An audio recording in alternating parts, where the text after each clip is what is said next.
Good morning. During the declared emergency, Committee of Adjustment virtual public hearings are being conducted by electronic means through WebEx, an online digital platform, and streamed on the Toronto City Planning YouTube channel. These measures are necessary to comply with physical distancing requirements and in-person attendance limitations. This will be a virtual public hearing. Participants who have registered in advance will be able to make their presentations.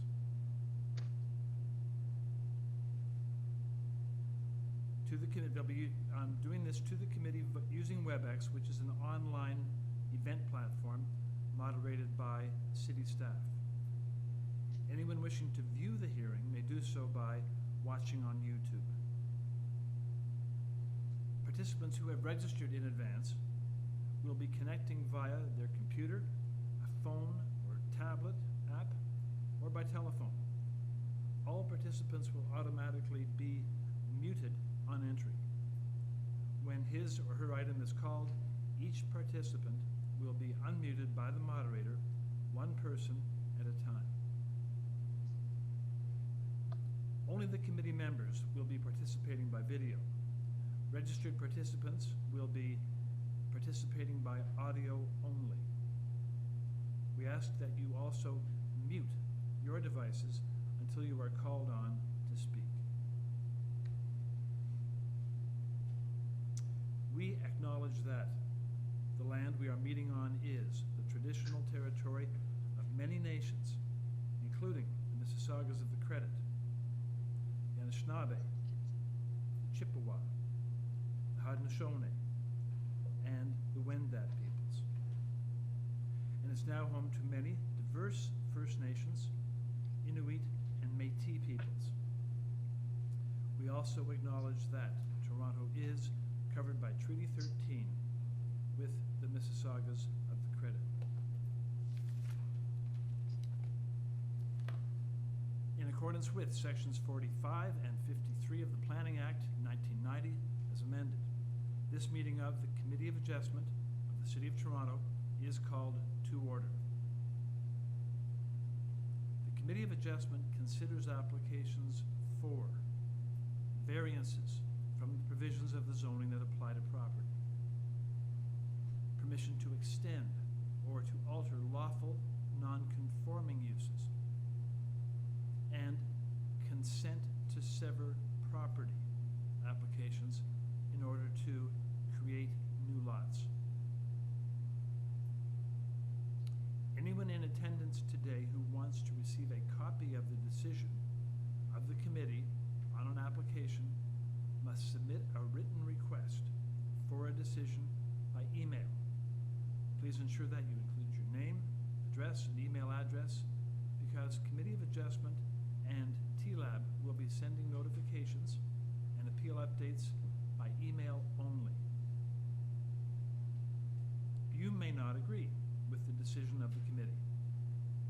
Decisions may be appealed to the Toronto Local Appeal Body, TLAB, or in some limited circumstances, to the Local Planning Appeal Tribunal, LPAT. Appeal instructions are set out at the bottom of the decision of the committee. Now, I will call each item in the order that is listed on the agenda. When an application is uncontested, the agent or the applicant may proceed with their presentation if requested by the committee. When the committee does not require a presentation, applicants are to advise the chair should they wish to speak to the committee. The committee may ask questions and/or take the matter into committee for a decision. Each speaker, including the applicant or agent, will be given a maximum of 5 minutes to address the committee. I will comment when you are approaching the limit. When addressing the committee, please clearly state your name and address, and please remember to confine your remarks to the matters outlined in the application. The applicant or agent will proceed first and may make a presentation to the committee of the application. Please note that the committee may not entertain revisions to proposals at the hearing today. The committee may decide to defer the application if substantially revised in order to ensure the revised application is accurate and that all those entitled to notice of the application are informed of the changes.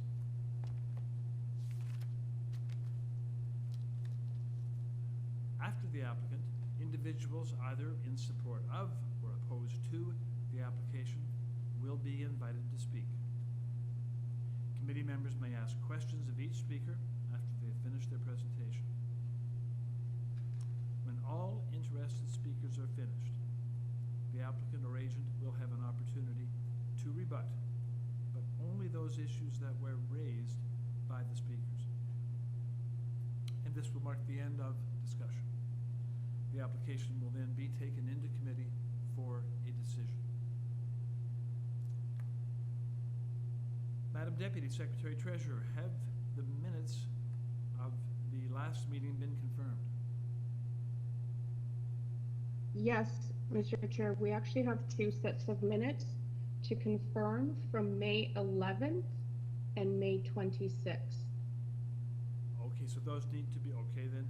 So we'll need a motion then to confirm those 2 sets of minutes as detailed by the Deputy Secretary Treasurer. Is there a motion to confirm?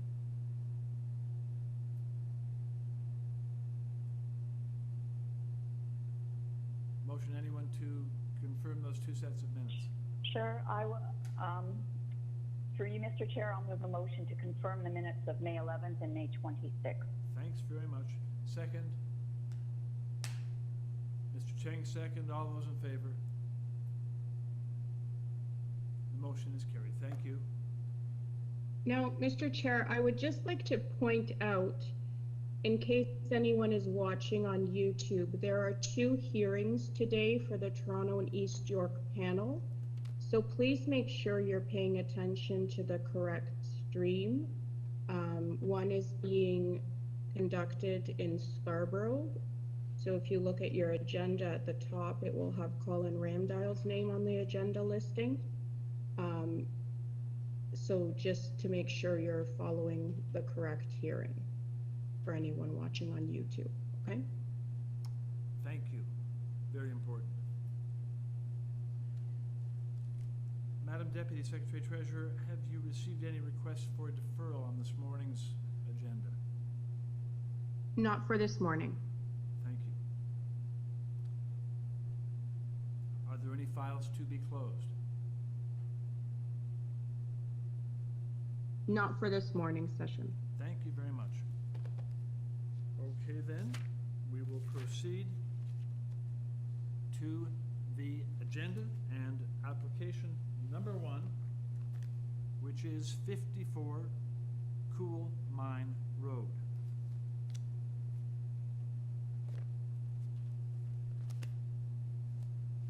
Moderator, do we have the agent with us on the line? Yes, Mr. Chair, Mikio Nakashima has been unmuted. Mikio, you can go ahead.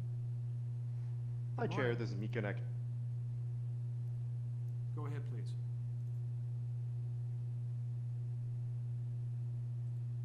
Go ahead, Mr. Nakashima. Oh, he just muted himself. There we go. Oh, good morning, Chair. My name is Mikio Nakashima at 6 Bishop Street, and I'm the agent for the owners at 54 COOLMINE Road. Thank you very much.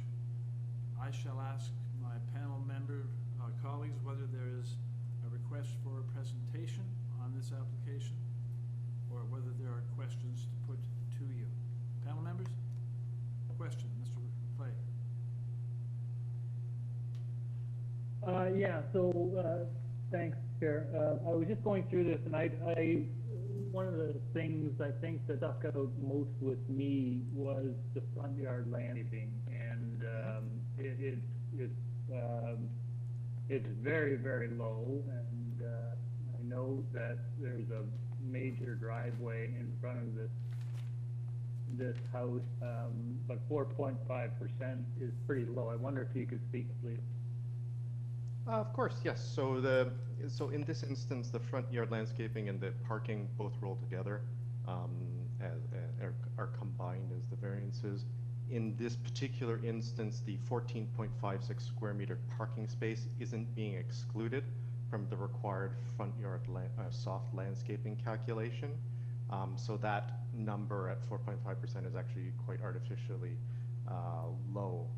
Were parking would be allowed, or if an off-street parking permit were issued, the actual amount of required landscaping would be closer to 12 square meters. And I would like to add, on this particular property, there is a 20 square meter extensive green roof on the rooftop, which helps offset the reduced front landscaping as well. Is that a legal parking pad in front of your house? No, we are requesting that. We are requesting to legalize the parking pad. We have recently gone through a off-street parking permit application, which the neighborhood was in support of, and it was going to be issued, but in that instance, off-street parking has no means to allow to take into consideration the extensive green roof as a means to offset some of the extra hardscape in the front yard. So just to confirm, you're actually pursuing with the, to legalize that parking pad? Yes, for variance 5, we would like to legalize that front parking pad on the property. Okay, thank you. Ms. Hayes, your question, Ms. Hayes? Hi, just further to Mr. Clay's comment, I just noticed that the hardscaping as identified on the site plan is more extensive than the ability to park one car.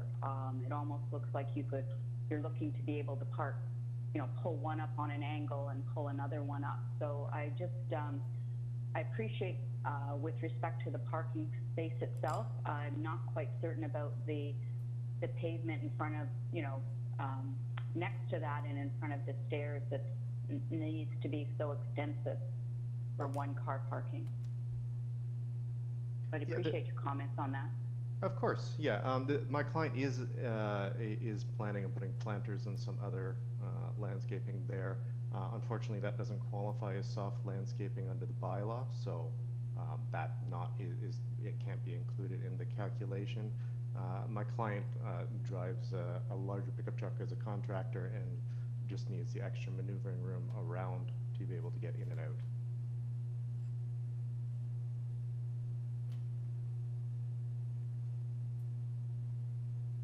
Any further questions for the applicant panel?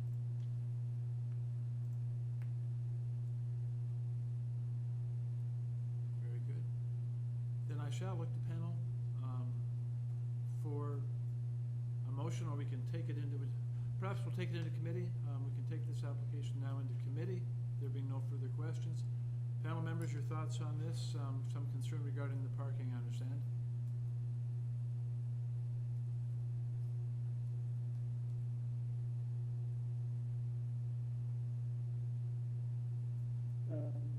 Well, sorry, I think overall the variances being requested are comparatively minor, but I do, just the front yard landscape is stand out. If you look at the dwelling, it looks like it's asphalt.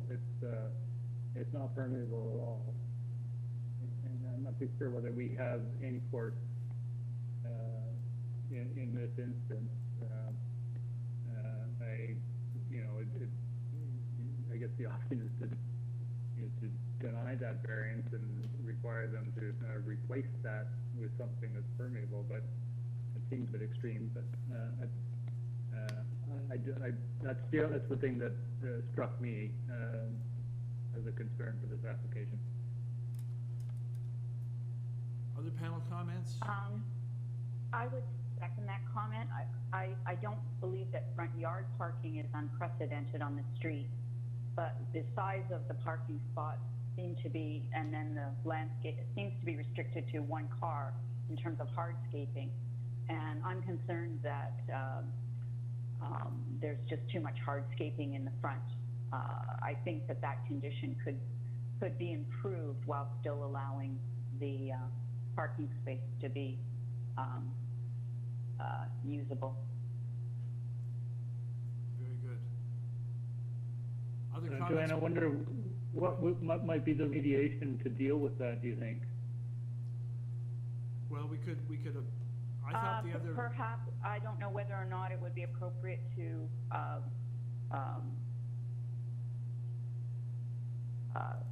go back to the committee and ask whether or not there's any opportunity to improve that on behalf of the applicant, but or that be replaced by permeable pavers, the part that's not specifically the driveway. I just think there's a lot of hardscaping, and I think greater than the parking spot, and I don't think that is representative of what exists on the front to allow parking.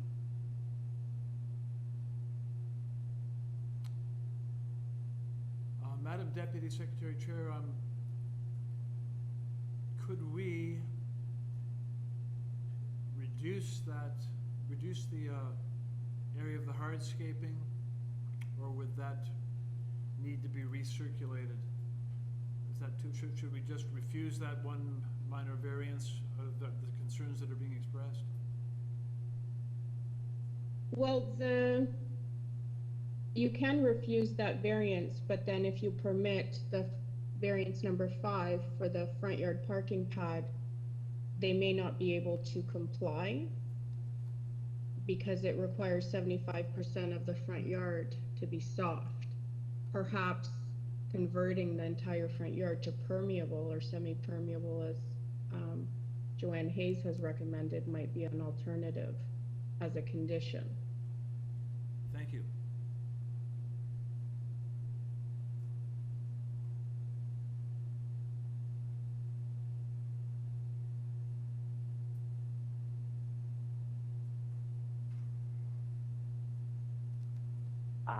I think that if we could attach a condition that all hardscaping in the front be permeable, that would address the concern, I believe. I agree that would go a long way to addressing the concern.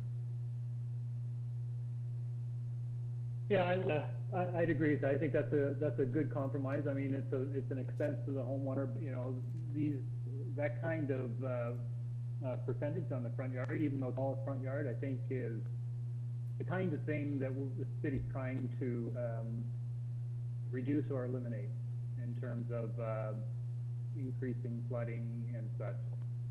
I'd support that condition. I would support that too. I agree. The goal here is that each individual property be able to absorb its fair share of stormwater, and I think the permeable pavers would mitigate the result there. Let's try to think of some wording on how we would state that condition.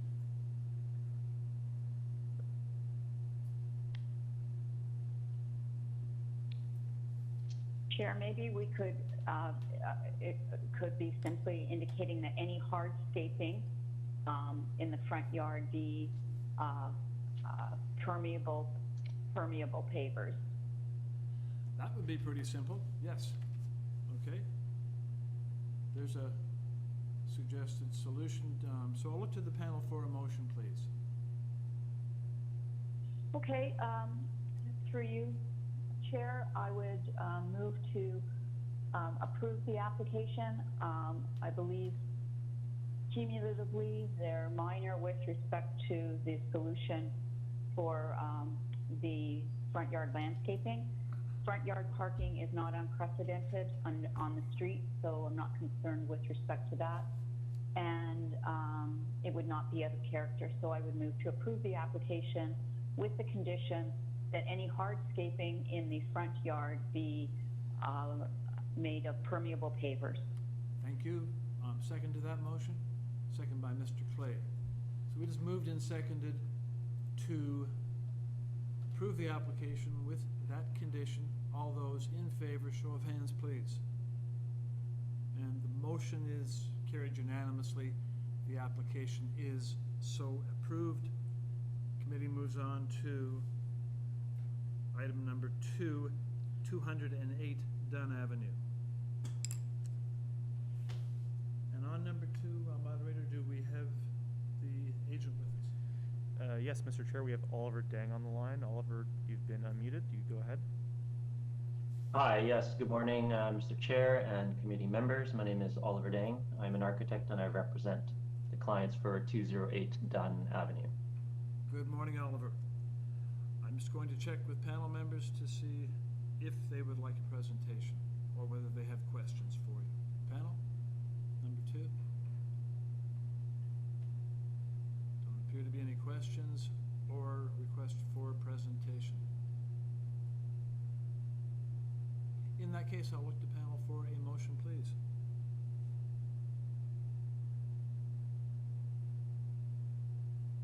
Chair, I'll start. I think this is a fairly straightforward in an area where it's characterized by large homes, large lots, multi-unit dwellings, and I did look at the lot fabric for this street, and it looks like many homes are deeper than what is being proposed here. I didn't think that the one variance being requested, though it does seem substantial, is not in keeping or is out of character with the surrounding neighborhood. So I would support this application. I move a motion to approve with no conditions. Motion to approve, second to that motion. There's a second, Mr. Cheng. It is moved and seconded to approve the application. All in favor? And it is unanimously carried to approve the application and to approve the motion and approve the application. No conditions.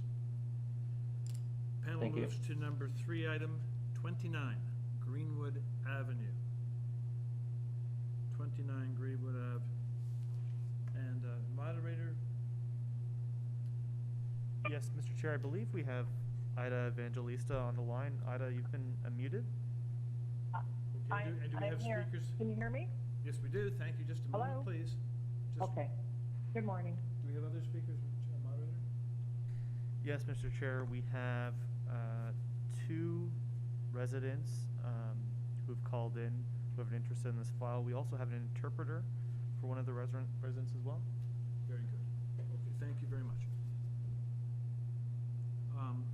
Good morning, Mr. Evangelista. We will be asking you to make a presentation, please, on your application, and you'll have 5 minutes to do that. Please, go ahead. Good morning, Mr. Chair, members. Ida Evangelista on behalf of the owners of 29 Greenwood. I just would like to confirm that you do have my submission. So the application is to alter the existing 2-story semi-detached home. We will be adding a 3rd story with a 3-story rear addition with a rooftop and a stairwell. I would like to add, so the stairwell relates to variance number 3, and that stairwell is only 10 square meters. So the home itself is 3 stories. It represents as 3 stories. If you turn to page 5 of my submission, you'll see the side elevation. And on that side elevation, the height and the main wall height was taken to the top of that stairwell on that on the roof. However, if you look at the side elevation, you'll notice that it tears back. So the first floor, we have 4.175 meters. Second floor, so the top of the second is 6.76, and to the top of the third is 9.80, which is below what the permitted 10 is. In this particular situation, as I mentioned, variances 1 and 2 were taken to the top of the parapet of that stairwell, which again is only 10 square meters, and it's tucked in the south corner of the roof line. We are asking for an FSI of 1.13, and through the calculation, it is all included, including that rooftop on the stairwell, because it does contain mechanical and it does have that area on the top. So, but the actual footprint of the main floor is and equates to a 0.37. We have worked extensively with planning to get this, what you have in front of you, the tiered back, so it's, you know, it doesn't create that massing from the street line. It is very consistent. As you see, I just, you know, put in a sprinkling of pictures, but it's a very eclectic area. We have 2 stories. We have many, many 3 stories. You'll see right around the corner, Vancouver and Cherry Nook, there's a substantial 3-story with many patios. And not to mention, and to also mention that behind 29 Greenwood, there is a row of 3-story homes, or towns, I should say. So this is very consistent with, you know, what is in the neighborhood. We don't have any landscaping variances. We do not have any parking variances. This home has been rented. I did read through the letters. And this home has been rented out for, I'd say, probably a good 10 to 15 years with the one tenant. And I understand, you know, a couple of the neighbors aren't too happy with the current tenant. But now we will be taking over the house. The owner is taking over the house. They are renovating the house. They will, it's for a family. And as you can see, and you know, that will change. So hopefully the area neighbors will be happy that this will now be taken over privately, and will be a great addition to the neighborhood. Thank you very much. Let's proceed with the those speaking in opposition, and then come back to the applicant. So, moderator. Yes, Mr. Chair, the first resident who's registered to speak is Robert Miller. Robert Miller, you've been unmuted. You can go ahead. Hello, can you hear me? We do hear you, Robert. Good morning. Please state your name. Hi, thanks. So I'm Robert Miller. I live at 25 Greenwood Avenue. And I'm basically going to, excuse me, restate my letter of objection. I see there's quite a few reasons why this is not a minor variance. So the back 11.64 meters and 7.5 meters is the maximum permitted. That does not seem minor to me. Proposed floor space index 1.13 is almost double the maximum permitted. 0.6 times the lot area, not minor. Seems like this proposal doesn't just bend the rules, it breaks them, so it needs to be rejected. The next point is that you look at is the desirable appropriate development or use of the land and or building. It's not suitable for a semi-detached dwelling on a narrow lot. The other half of the same structure, 27 Greenwood, the owner's occupants are very concerned about the impact of loss of privacy, light, townhouse residents behind also. So they've all, you know, these 2 people have sent objection letters right behind it. So to me, like, this is not the right kind of lot for an attempt at intensification, especially on a semi-detached house. It just goes too far. Then the next point is the general intent and purpose of the zoning code or bylaw are maintained. So since this violates 5 instances of zoning bylaw, I think it needs to be rejected. The general intent and purpose of the official plan are maintained. So I wouldn't really agree with the speaker who said that we have problems with the tenants, although the people that live right on the other side of the wall may. I think, you know, it's a house that, just to give some background, this area has a lot of long-term residents, families. So, for example, I've been here since the 80s. There's a bunch of families here that were here before me and are still here. There are other houses, like the one 29 Greenwood, which were owned by absentee landlords. They haven't really been maintained very much.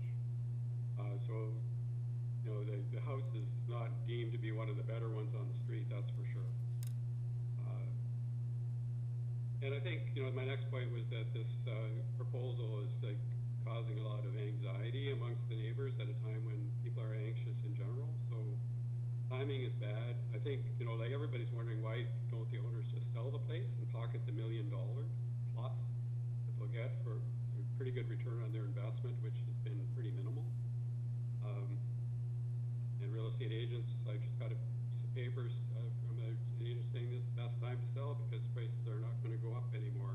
So, anyway, I think there's an issue with parking as well. We already have quite a few problems with parking because we're close to Queen Street and people go to stores there and they park in front of our houses and we have no other possibility for parking. It's all on-street parking here. So I think it's going to be a problem for parking. It's going to be a problem for loss of privacy. It's going to be loss of light. And I would say it is out of character when you look at attached to another house. So it's going to look very odd to have one big one on one half and the way the original architects envisioned it on the other half. And so I'm hoping that this will be rejected. Thank you. Thank you. Just a moment. Questions for the speaker panel members?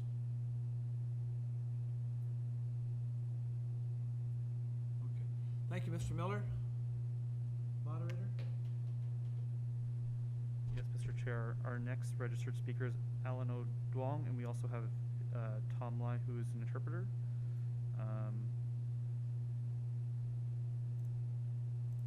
Tom Lai, you've been unmuted. Can you go ahead? Yes, this is Tom Lai, the Cantonese interpreter. Good morning. Good morning, Tom. Thank you, Tom. And You're welcome. Alan, you've been unmuted. You can go ahead as well. Tom, are you there with Alan? Committee? Yeah, sorry, Tom. I'm actually going to speak on behalf of my parents as the owner. I'm also at the address. Okay. So sorry that I don't actually need an interpreter, but just All right. my comments in terms of the application. Thanks, Bob. That's our neighbor to the left at 25. We're the actual owners at 27 that is connected to 29. Further to all of Bob's comments about well, I don't consider them minor either for the variances. We've been here for 25 years now, and currently there are actually multiple tenants in the building, and that is one of our big concerns, that it may not be owner occupied. There is a history of them using the building as a multi-tenant use, and also the fact that the original speaker, I think the architect, said that there was multiple other buildings or other homes of this style. The one that she mentioned on Vancouver, I think, was a detached home that is 3 stories. I don't think you can consider the row townhouses as similar style. This variance would basically be the only building on probably our neighborhood with a original 2-story semi and then a 3+ a roof terrace, so it wouldn't really look matching at all. Also, one of my concerns is directly affecting our structure, so the additional snow load, the loss of light, the additional rain load would be discharging onto our building because the additional floor. It also covers quite a lot of our backyard, so we do use our backyard for our leisure, and extending even further into the lot depth takes away from sort of our pleasure as well. Yeah, so that would be our objection for the committee to seriously take a look at this and see how sort of out of the ordinary this is. I wouldn't consider it minor. That would be my comments. We appreciate your comments. Thank you. Panel members, any questions for Alan, who's in the other half of the semi-detached? Go ahead, Mr. Chang. Yeah. Just want to confirm his address is on the 27th. Yeah, we are at 27 Greenwood, the other half of the semi-detached dwelling. Understood. Thank you. Any other questions for Alan? So Alan, just to summarize, then you're concerned about issues of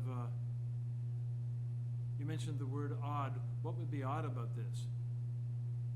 Well, this is a so we have multiple semi-detached on the Greenwood Street, and for it to show the roof line, every roof line matches right now, and for it to be basically severed and constructed as, so it's like a pitched roof right now, and then you'll just have a third story plus basically on the other half of the semi, whereas every other house on that street is a 2-story semi. So I think it would look odd. So it wouldn't match the street. It would be the only one on the street with half of it being a 2-story semi, where the other half would be 3+. So it wouldn't conform with basically any other house on the street. Okay, thank you. All right then.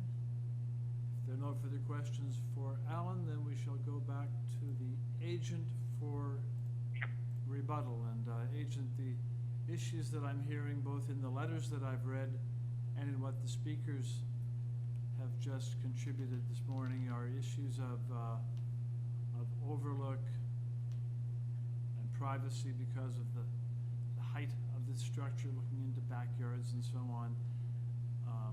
You've just heard the family in the other half of the semi is concerned about what he described as an odd-looking end result, a semi-detached with one half taller than the other half. So those are the issues I'd ask you to address, please.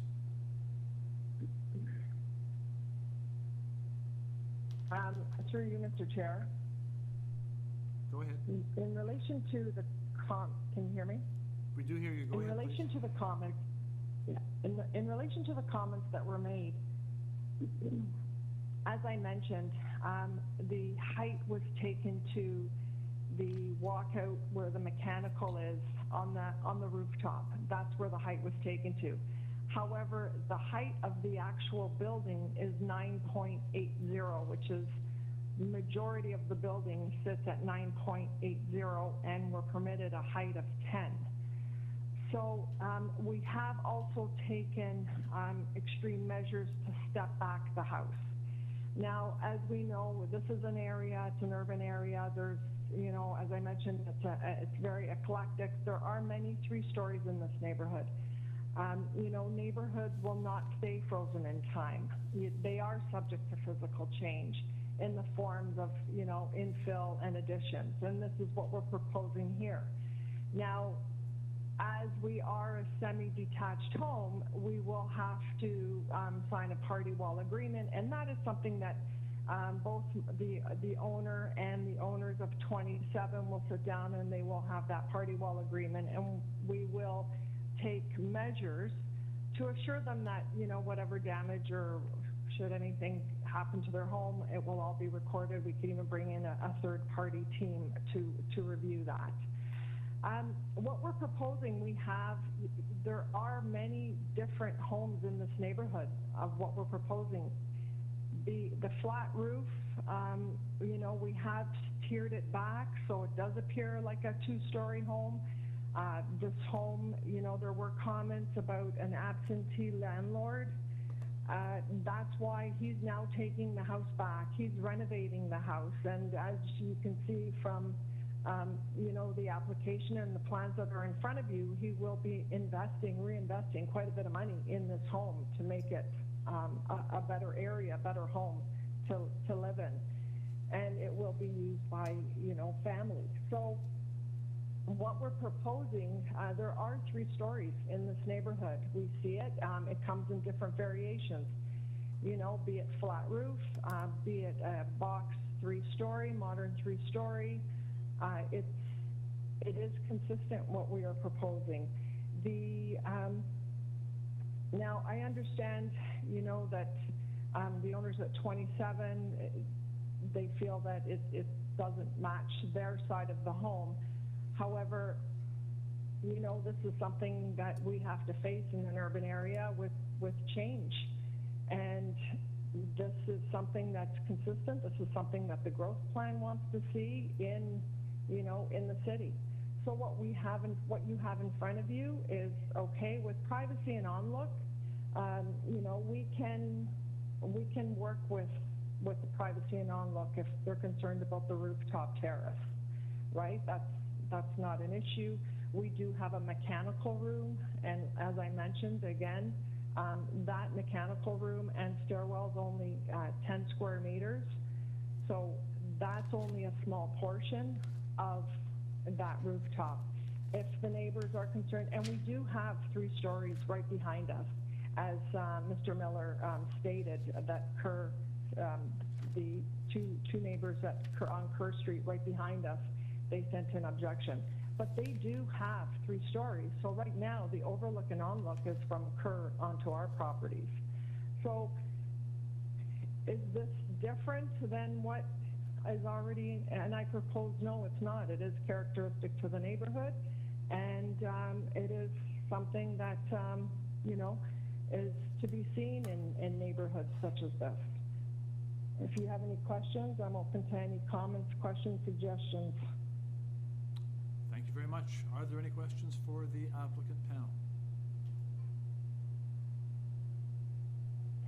panel? Mr. Chair, if I may. Go ahead.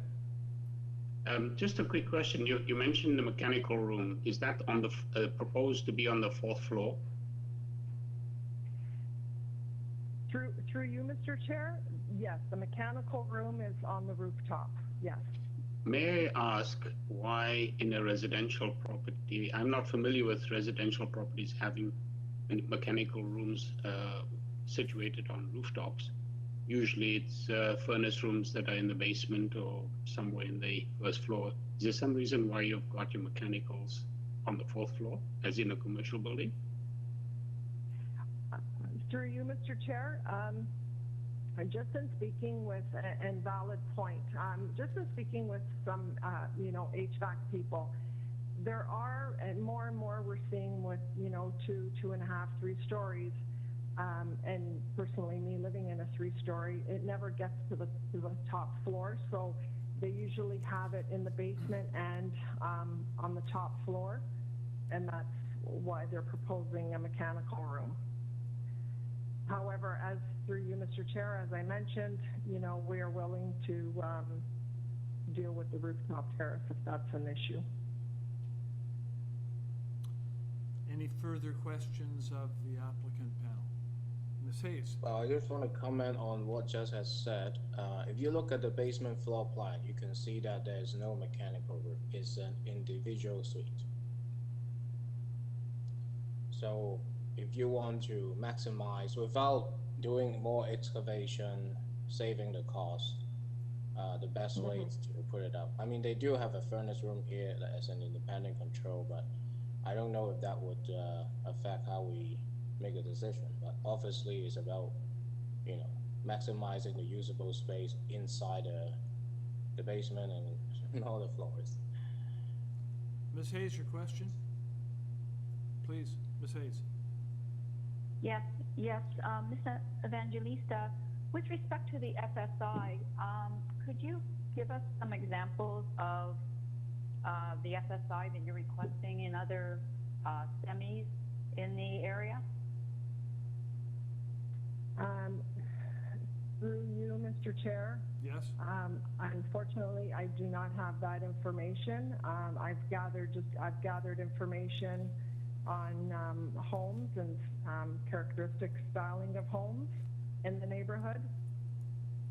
And as you see, there's the ones that I've proposed, and then you'll see there's one across the street, and you'll also see from the building footprint that I included in my submission that you will see that there are homes of the same nature.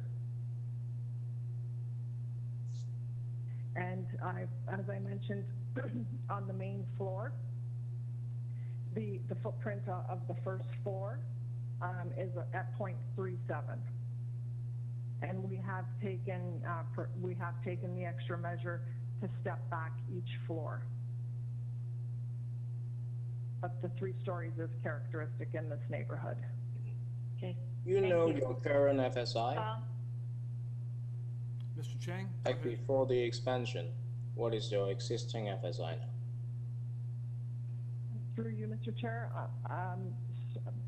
sir, it's 0.63. So 0.63, and your neighbor by looking at the Google images, is about the same size as the current size, and same for other houses along the street. They are roughly about 0.63 to 0.7, I would say. Would you agree that? Through you, Mr. Chair, not necessarily so, no, because some of the other homes, actually quite a few of the other homes, along Greenwood, Dorothy, on Hilts, and right behind on Cherry Nook, are larger than our existing home. A little tongue-tied there. Okay. Because I'm So it is focusing between, the block between Dundas and Queen, and looks like all the houses are about 2 stories. I'm okay with your height, but the FSI is a huge jump from the current settings of the whole neighborhood and to the number that what is allowed. And I'm sure that you didn't count the rooftop terrace under the FSI, right? FSI is only on all interior spaces. And including the walkout on the roof. And the basement, okay. Yeah. Do you know if it includes the basement? No, it does include a part of the basement at the rear, but not so much, no. It's Okay. mainly the main, the second, and the third floor. Okay. So if it includes the basement, which is a separate unit, the FSI could be even more than the number that we are seeing. And it would be less than the number that No, we see. if I look at the site stats that are included on your site plan or your plans, the 218 does not include the basement. So, and we are proposing an additional 100 square meters. Because we are adding the third floor, and it does also include the roof level area.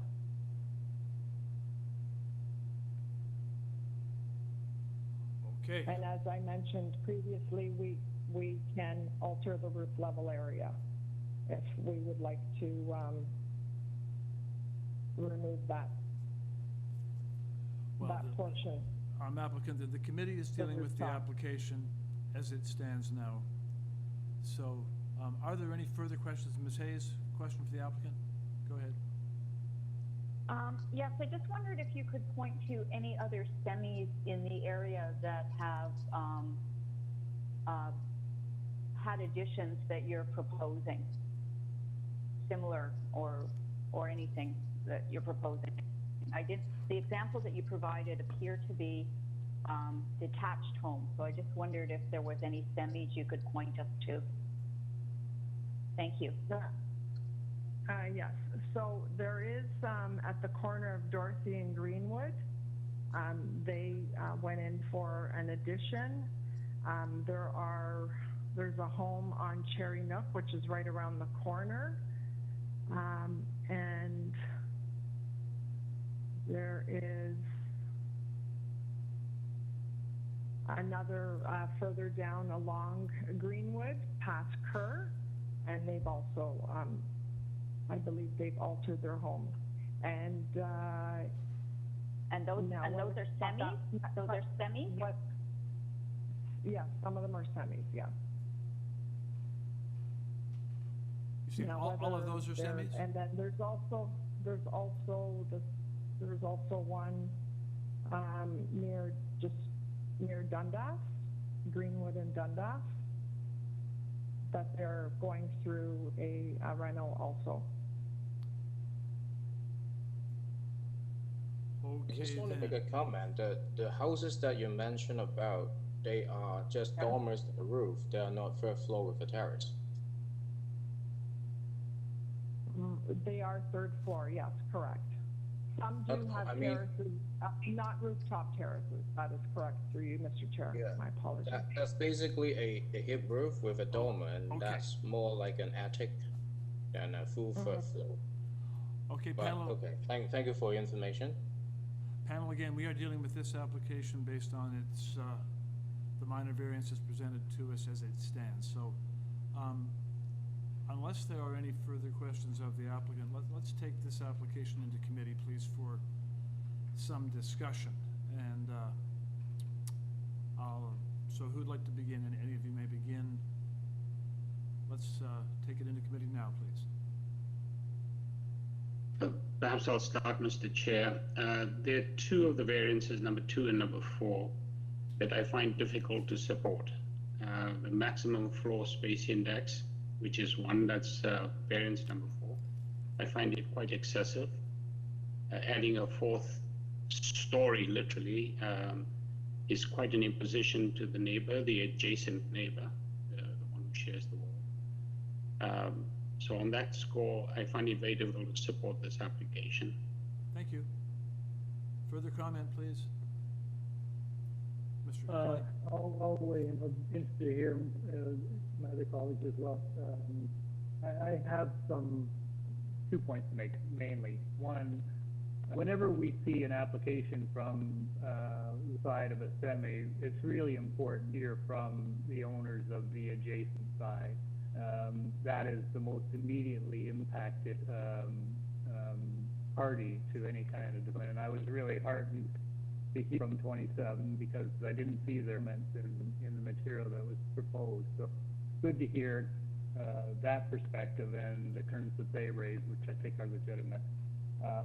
The other concern I have is as the here said, is really about the height. This is effectively a 4-story home. With even though it is a small part of the home, it is basically a rooftop terrace, and that has fairly important impacts, I think, on the surrounding neighborhood. And I just think 2 meters above the allowed and permitted height that accommodates a rooftop terrace is excessive. And I would agree with others who have noted that there really isn't any other kind of similar development along Greenwood for some distance, and this would be quite a departure, I think, from the architectural look at the street and the neighborhood and the housing stock. And so I'm with you here. I don't think I support this application either. Thank you, Mr. Clay. Further comment, Ms. Hayes? I would agree with the comments my colleagues made.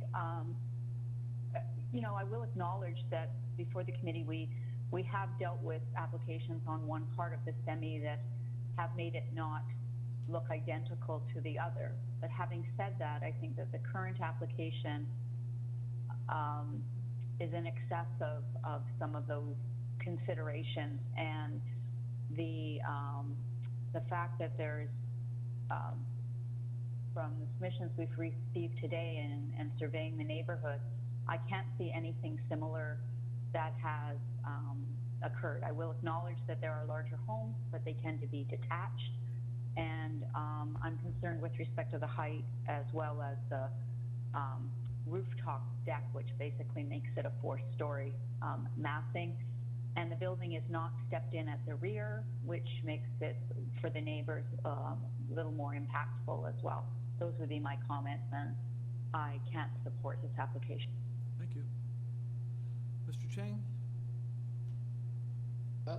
All of them said what I was thinking, so no additional comments. Okay. and fine then, and I'll add my comments that I too see this as an imposition on the owners of the other half of the semi. The end result does become what I would refer to as an oddity. And as I read the letters from people who didn't speak on the phone, there is concern about that and privacy and the overlook issues. So I wouldn't be able to support this one either. So having heard from committee, I would look to a member for a motion on this application, please. Mr. Chair, I move that we refuse this application on the grounds that have been previously stated. I believe that was Mr. Bahat, but was that you, Mr. Bahat? Yes, it was. Yes. Moved by Mr. Bahat to refuse. Is there a second to that? Second, Mr. Clay. So, it is moved and seconded to refuse the application. All those in favor, show of hands, please. And it is unanimously carried to refuse the application. And committee moves along to item number 4. Just a minute, Mr. Chair. For the interpreter, Tom Lai, thank you for joining us. You can leave the meeting now since this item is over. Okay, thank you. Thank you very much. The panel moves on now to 22 Montclair Avenue, number 4.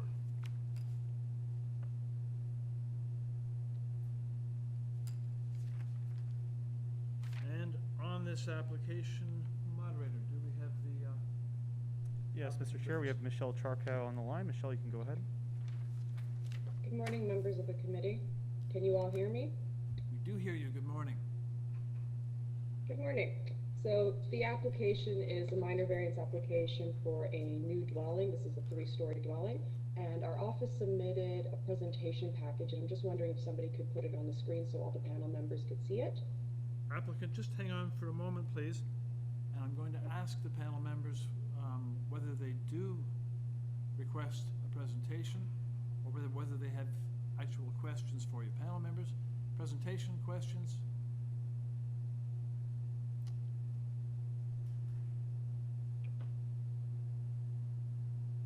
Okay, I'm not hearing a request for a presentation, and there don't appear to be any questions. Okay. So having said that, I will look to panel, please. Is there anything, anything specific, applicant, you wish to say about your application?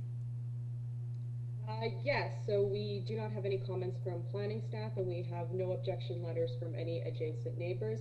With respect to the flat roof, the building actually proposes as a sloped roof, and it has a rear step back in the back down to 2 stories, and we are within the height permission of 11 meters.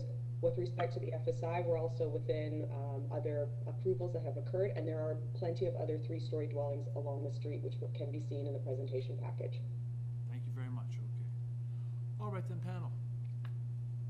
I'll ask again if there are any questions of the applicant. If not, I'll look to the panel for a motion, please.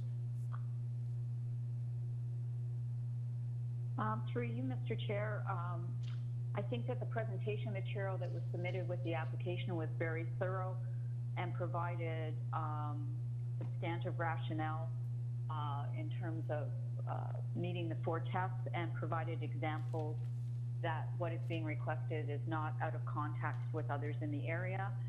And if my colleagues have no further comments, I would be prepared to move a motion to approve the application subject to forestry condition number 2. Thank you very much. Motion seconded by I'll second that motion. Motion seconded by Mr. Bahat. So it is moved and seconded to approve the application subject to forestry. All those in favor, show of hands, please. And carried unanimously. The motion, the application is approved. Thank you. Panel moves on to number 5, which is 230 Garden Avenue. 230 Garden Avenue. Moderator, could you tell us, we have the agent and some speakers on? Yes, Mr. Chair, we have Franco Romano, who is a registered agent on the file. We also have 3 residents who have registered to speak, who also are on the line. Thank you very much. We'll start with the applicant. Good morning, Mr. Romano. Good morning, sir. Franco Romano here, Action Planning Consultants. Thank you very much. Mr. Romano, we'll ask you to make a presentation with respect to your application. You'll have 5 minutes, and you can proceed now, please. Certainly, I'd like to refer to the slide that I had submitted. It shows the site plan as well as some photographs.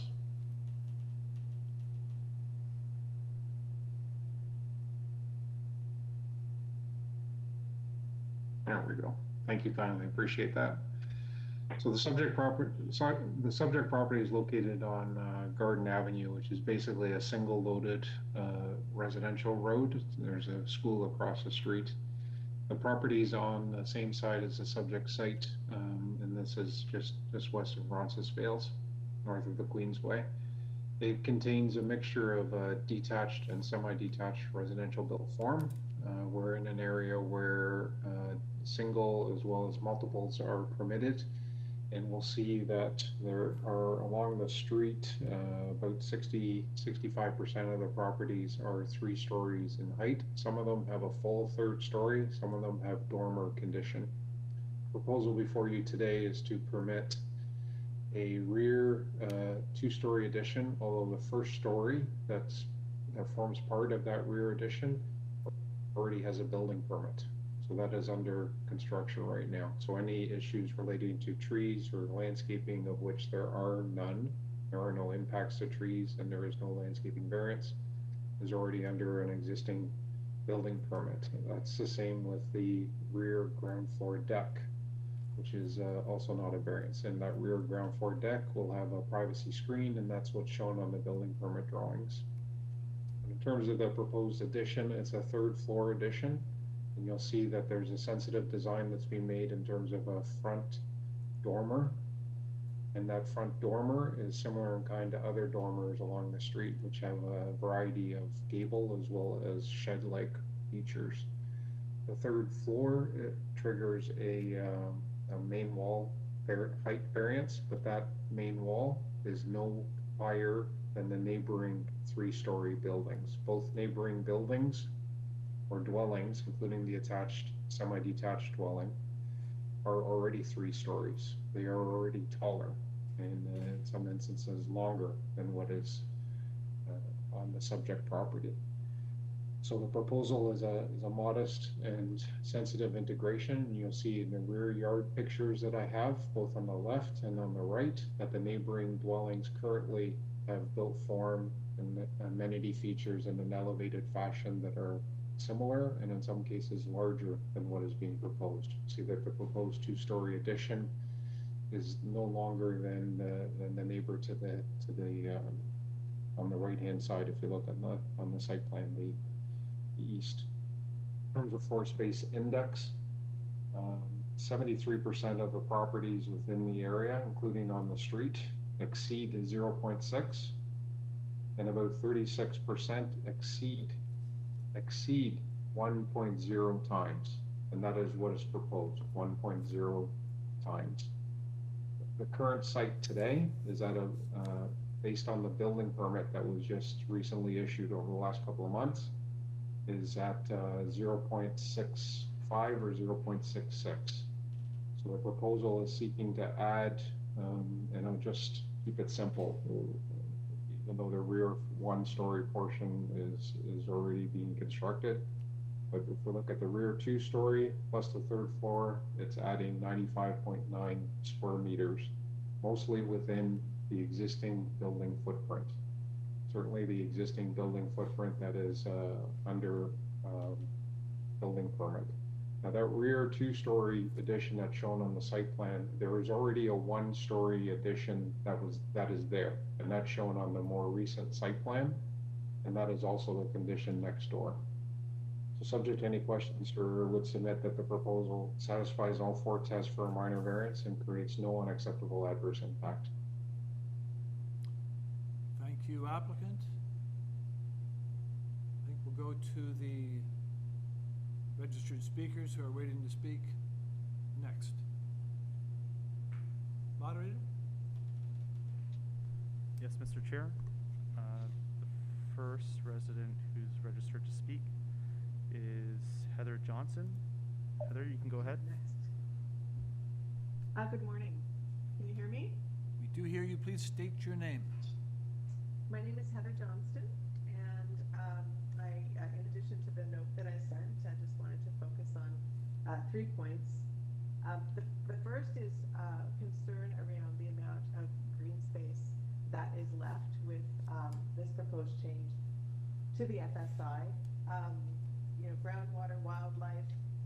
If we've learned anything about mental health through COVID, it's really, really important for us to have enough green space in this city. And I understand densification is a priority for the city, but I'm not sure that this change is actually going to lead to densification. It's a single family dwelling. So I think that it's very important that we think about the outdoor space that's available once this renovation has been made. The conversation that we had around groundwater, you had around groundwater related to the front pavers and the other home that was up, reminded me just, it is important and we can't let that go.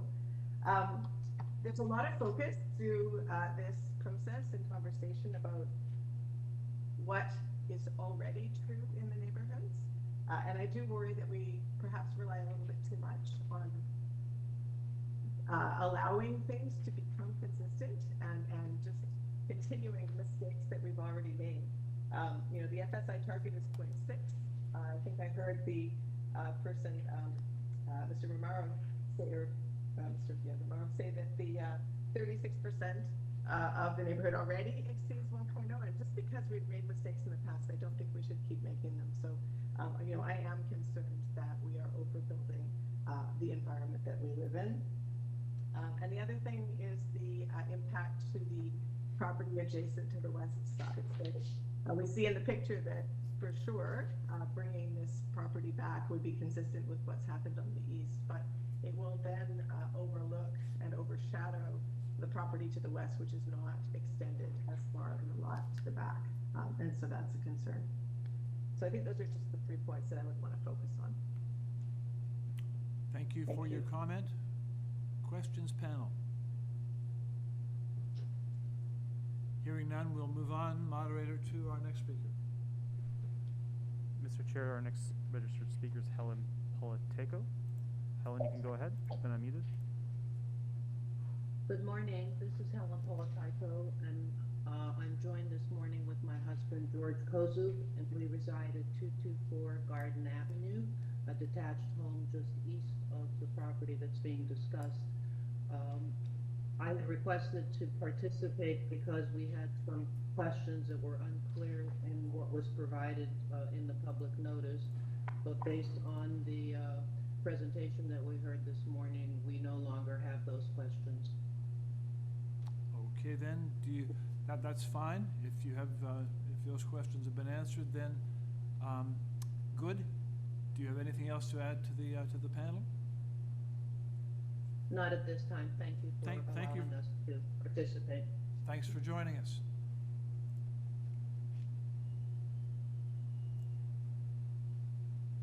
And moderator, we move along. And Mr. Chair, our last registered speaker is Beth and Sean Fisher. Beth, you've been unmuted. You can go ahead. Hi there. This is Beth Fisher. I'm directly attached to the 230 garden. We share a wall. And my main concern is the size of the proposed renovation, going from the 0.6 to the 1.0.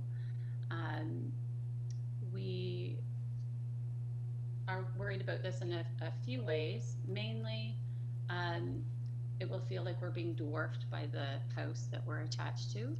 And the fact that it's going to stick so far out from the back of our house will feel like it's going to affect our light coming from the eastern side, affect the light into our bedrooms and our bathrooms. It will affect our view when we're in our backyard, and it will affect our privacy, feeling like this huge structure is sticking out the back of the house. They'll be able to see into our yard. There's also a ground floor proposed deck coming out that will also really affect our privacy. They talked about putting up a screen there, but that will further make us feel like we're living in a bit of a tunnel in our backyard. And we've come to, especially in the last year, use our backyard all the time. And in such a dense area, I don't feel that we should be allowing such large footprints of homes, especially since it's going to be a single family home. It's not going to be housing multiple units. We have some trees at the edge of our property, and we'd also worry that building out at the back might affect the viability of those trees.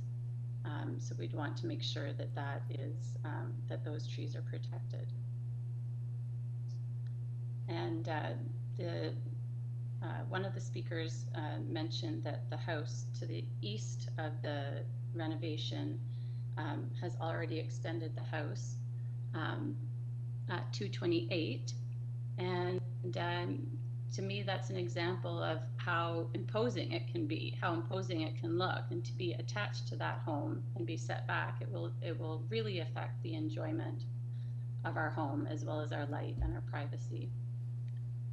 And you can see there that they just have coming out their back door a small landing and steps down into their yard. So they're maintaining a lot of green space as well as not staring down into their neighbor's yard from an upper deck. And this proposal at 230 is a quite a large ground floor deck, so it would be quite different in that way.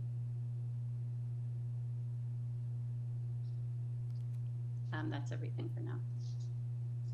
Thank you very much. So, just to clarify, you are the other.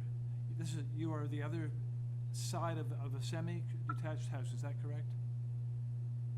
Yes, that's right. I'm at 232 Garden Avenue. Very good. That's important. Thank you. Panel members, questions for this speaker who owns the other half of the semi? Are there any? I do have a quick question. Hi, hello. Did you read the variances that the applicant is asking for? Because I don't think the deck is in the variance. So the deck is as right.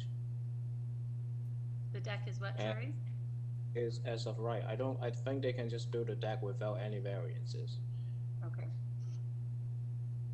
And the main variance is the 0.6 going to the 1.0 of the two variances. That would be my main concern. Do you know this? Do you know the FSI of your current house? Of my house? Yeah, right now. Do you have an idea? No? Okay, thank you. Any further questions? If not, we'll return to the applicant for rebuttal. And applicant, Morning, sir. Concern there about the deck on behalf of the other half of the semi, and about green space from one of the speakers. Could you address those issues, please? Yes, sir. The deck is as of right, and there is actually a building permit issued for that deck. And as I mentioned, there's a 6 foot or 1.83 meter privacy screen that forms part of that building permit. The rear addition, that first story part of the rear addition is also part of the building permit. So the request here is basically for the second story over the top of that 1 story addition. But keep in mind that the 1 story addition, that 2 story rear addition portion is less than 1 meter longer than what is being replaced there. Because there is a 1 story portion attached to the rear wall that is not shown on the site plan, but is shown in the more recent survey that was submitted.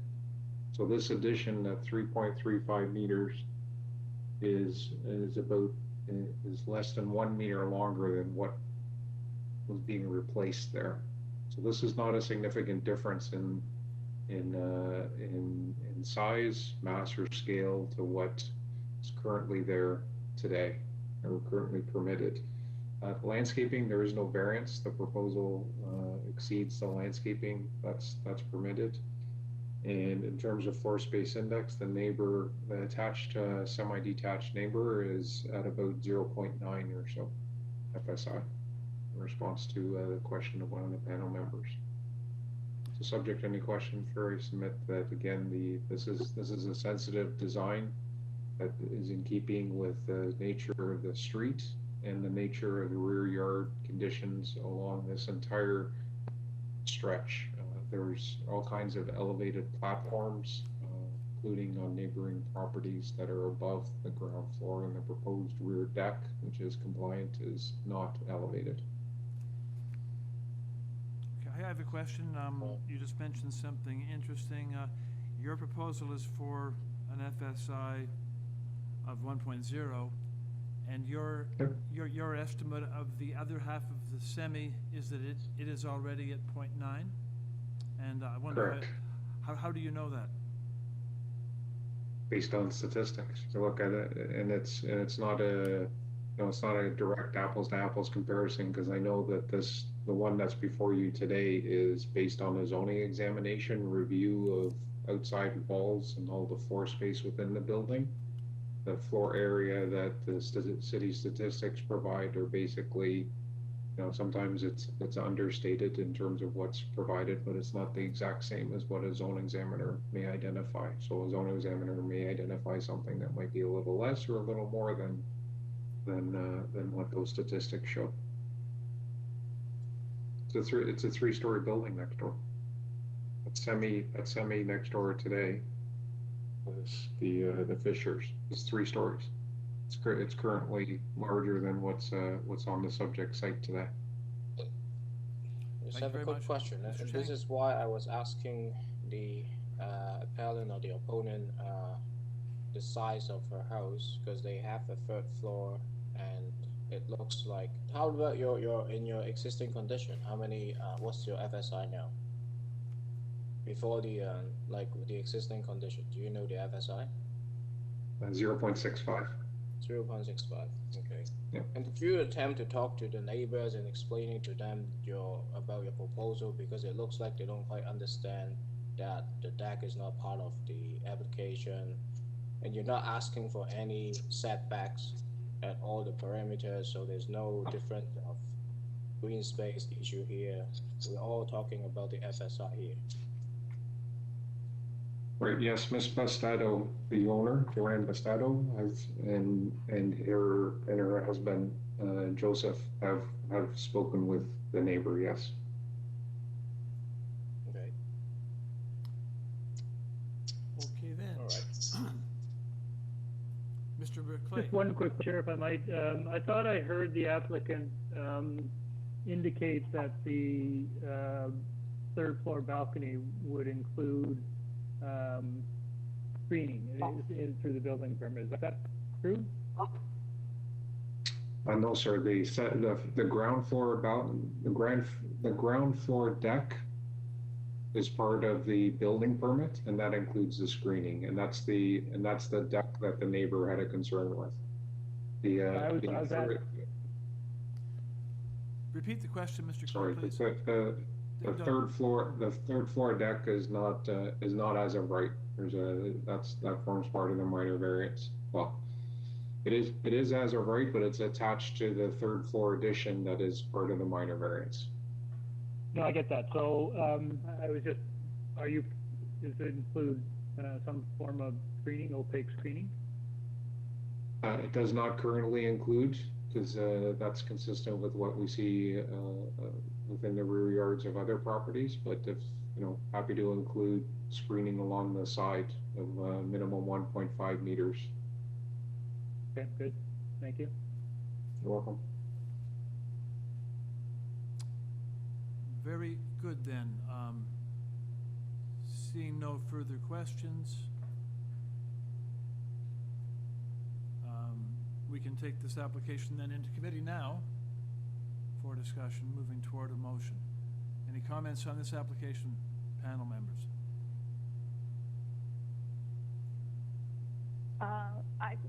I think what we've heard is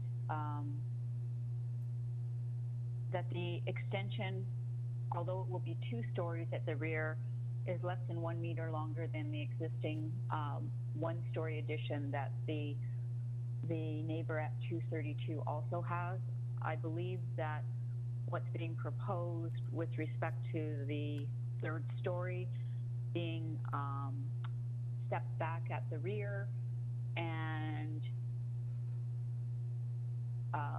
being reflective at the front, being tucked behind the roof line, does not result in a structure that is uncharacteristic to the neighborhood.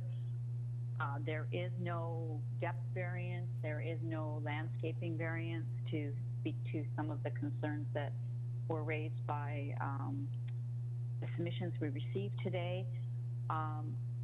I share, or I have a concern. I would have a concern with respect to the walkout or platform above the second story at the rear. And if we were to approve this, I would want to include a condition that there be opaque screening on both sides of that walkout. Those would be my comments. Thank you. Other comment, please?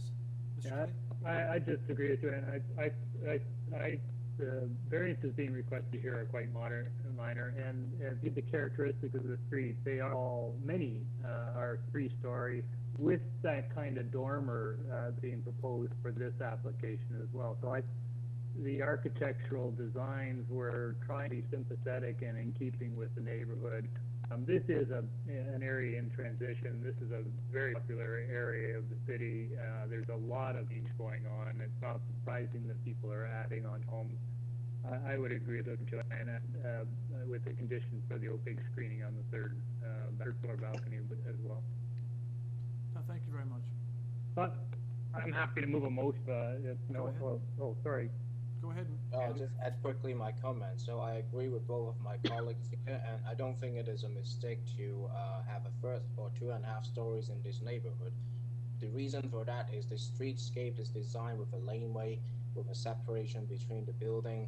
Even there's a shadow issues, it will be shared and kind of absorbed by that lane. So unlike some other applications we have seen, this area is a bit different than any other urban cities area. The streetscape is designed for a certain level. It was designed for this kind of a minor addition on the house. So I would agree with the other 2 applicants. Thank you very much. Okay, then we can look to panel for a motion, and let's look to So panel. I'll move a motion, Chair, if that's okay. Just to move this along, I'd move approval of this application. No conditions, with the exception that we would request conditions at the, I think it's 3rd-story balcony, have opaque screening on the sides. I forget what direction they are. Let's see if we can get that down. So which side it would be.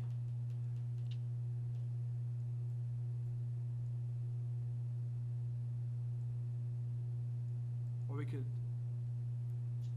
unmute the applicant. Applicant, can you tell us which side of the 3rd-story balcony the opaque screening that we are proposing would it be situated on in order to achieve the goal that we have in mind? East and west. Both east and west? Okay. Yeah. Well, I think the motion on the floor is to ask for both sides, and if it would be both sides, it's east and west. Very good. Thank you. Okay then, Mr. Clay, carry on with your motion, please.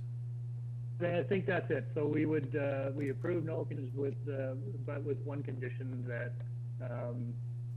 opaque screening included on the east and west side of the 3rd-story balcony. Thank you. Motion to approve, is there a second? It is seconded by Mr. Bahat. All those in favor, show of hands, please. And carried unanimously the motion. The application is approved with that condition with respect to opaque screening. And the panel moves on to item number 6, 471 Oriole Parkway.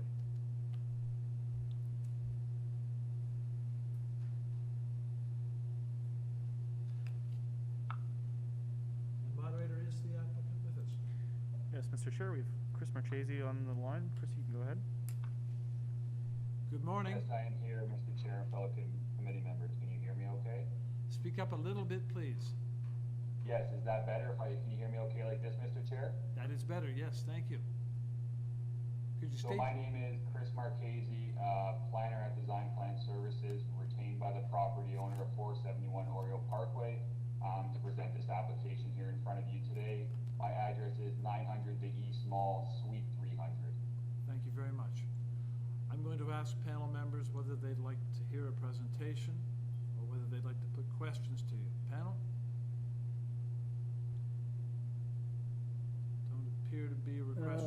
Perhaps, there's a few letters of opposition. Perhaps we could get a quick overview. Okay, there is a request, Mr. Marchese, for a presentation. You have 5 minutes. Not a problem. Through you, Mr. Chair, before getting into the variances, I would just like to provide some context on this application. First and foremost, I'd like to state that this 471 Oriole Parkway is within a 500-meter radius of the Avenue Station LRT that will provide adequate access and other transportation methods throughout this neighborhood.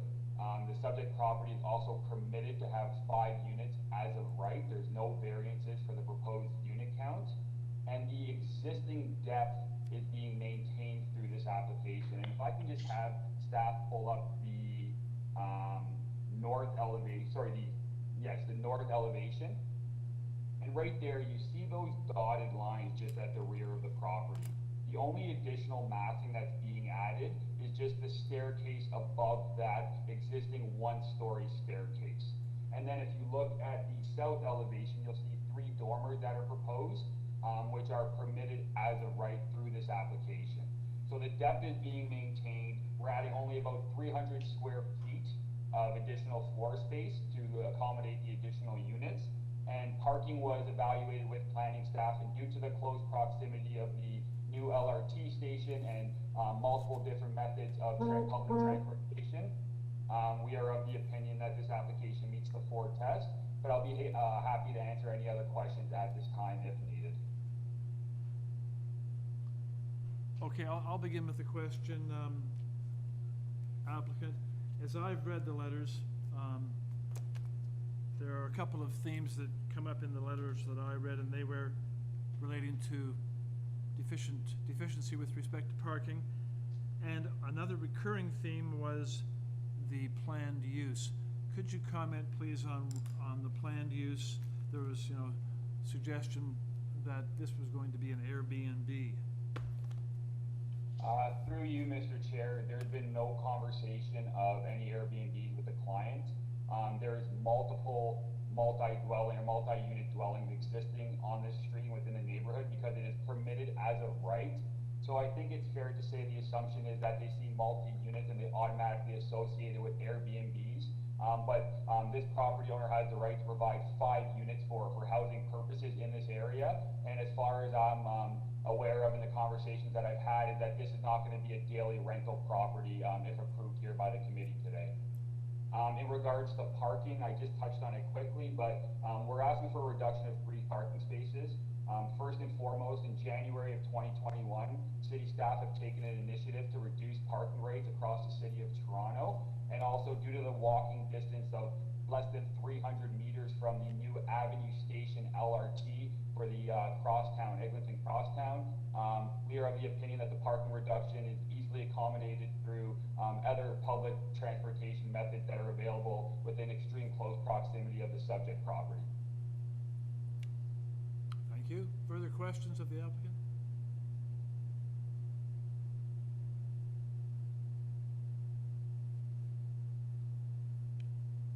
Hearing none, let us proceed then. You can take it into committee, or would anyone like to go forward to a motion?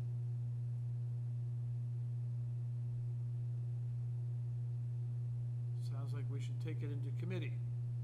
Okay, panel members, your thoughts on the application, please.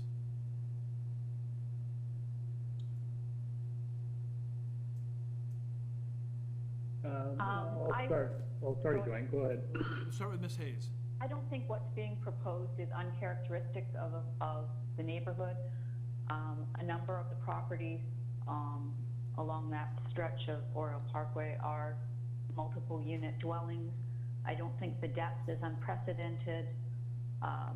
The parking issue, parking is always going to be an issue, but with respect to the use and the number of parking spaces being provided on site, in addition to the proximity to mass transit, I don't have a concern with the parking, and I would be prepared to support this application.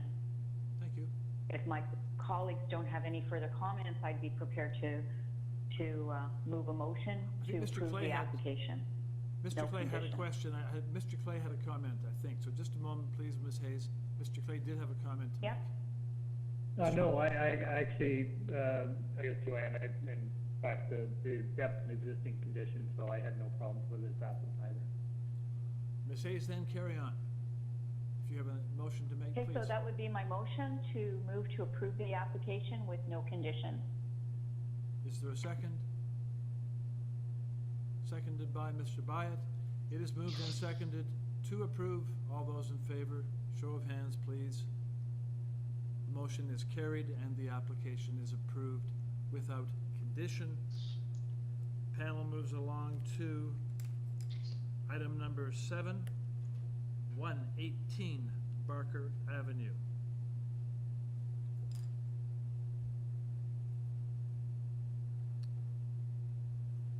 And moderator, do we have the applicant and one speaker here? Yes, Mr. Chair, we have Mehdi Hosseini is the registered agent, and we also have one registered interest party. We do have a registered speaker. We do, yes. Mehdi, you could go ahead. Okay, very good. Good morning, Mr. Chair, members. Can you hear me? We do hear you, Mehdi. You have 5 minutes to make your presentation to the panel. Carry on, please. Okay, so we have this application here today to deal with some minor variances that's being triggered because of the location and of the existing house situated on the property. One of them is that I want to explain is the lot coverage that the zoning examiner calculated as 42.35%. The actual lot coverage for the actual building is 37.99%, and the existing shed in the backyard being considered as part of the coverage as well. That's why the number is 42.35%. In regards to the side yard setbacks, the existing side yard setbacks that we have on the west side is 26 centimeters and 77 centimeters on the east side. And we wanted to continue and extend the addition to the back of the house, aligning it with the existing side walls, and that's why we have those minor variances here. And also in regards to the heights, we needed to get a bit more height in order to create the space for the use of the client that we have. And in regards to the FSI, we are slightly over, so the required, the allowable FSI is 0.75, and we are at 0.76, which is a difference of 3.12 square meter in total. The rest of the variances that you see are repetitions kind of the side yard setback, which is the reason of having existing side yard setback of 77 centimeters and 26 centimeters. And we wanted to align the building to the existing, so that's why we have those minor variances for the deck and at the rear and the porch in the front, which triggering these minor variances. Number 9, which is talking about the encroachment of the bay window. As of right, 75 centimeters of encroachment is allowable. The reason that this minor variance being triggered here is required front yard setback based on the bylaw 569/2013. It's supposed to be a bit back, so that's why instead of 75 centimeters encroachment, we have 1.27 meters. And also number 10 and 11, again, the same thing. or number 10 is the side yard setback, which is the same I explained. Number 11 is the east on the west side, and the reason for this one is it's if you looking at the drawings that we submitted, on the west side we have the eaves attaching to the wall completely, but because the setback is really short, so that's why we get this 0.08 meters setback to the eaves. And the last one, again, same thing as the building height. So if there is any questions regarding this minor variances, I would be happy to answer. Thank you very much.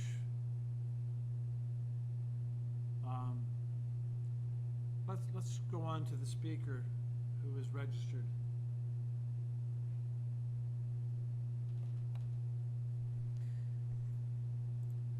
Zahir Parkwaay, you've been unmuted. You can go ahead. Right, thank you very much, Mr. Chairman. Can you hear me?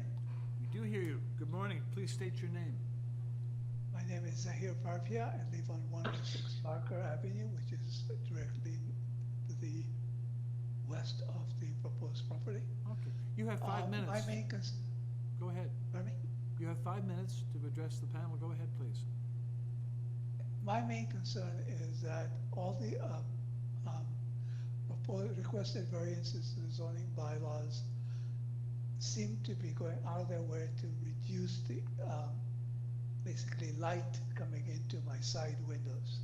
So I have all my windows on the west side of my house, which is basically facing the 118 Parker, which is the proposed building. So I have the concern that the maximum height again reduces the sunlight. So we have a very narrow space between the two houses, and when you go higher up, you're reducing the sunlight into my side windows. When your eaves come over close to the plot line, again, the amount of sunlight into the windows gets reduced significantly. So my main concern is that all there's a number of variances from the zoning bylaws that directly affect the enjoyment of my property.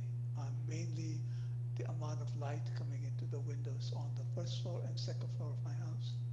That's all I have. Thank you. Thank you very much. Questions for the speaker panel?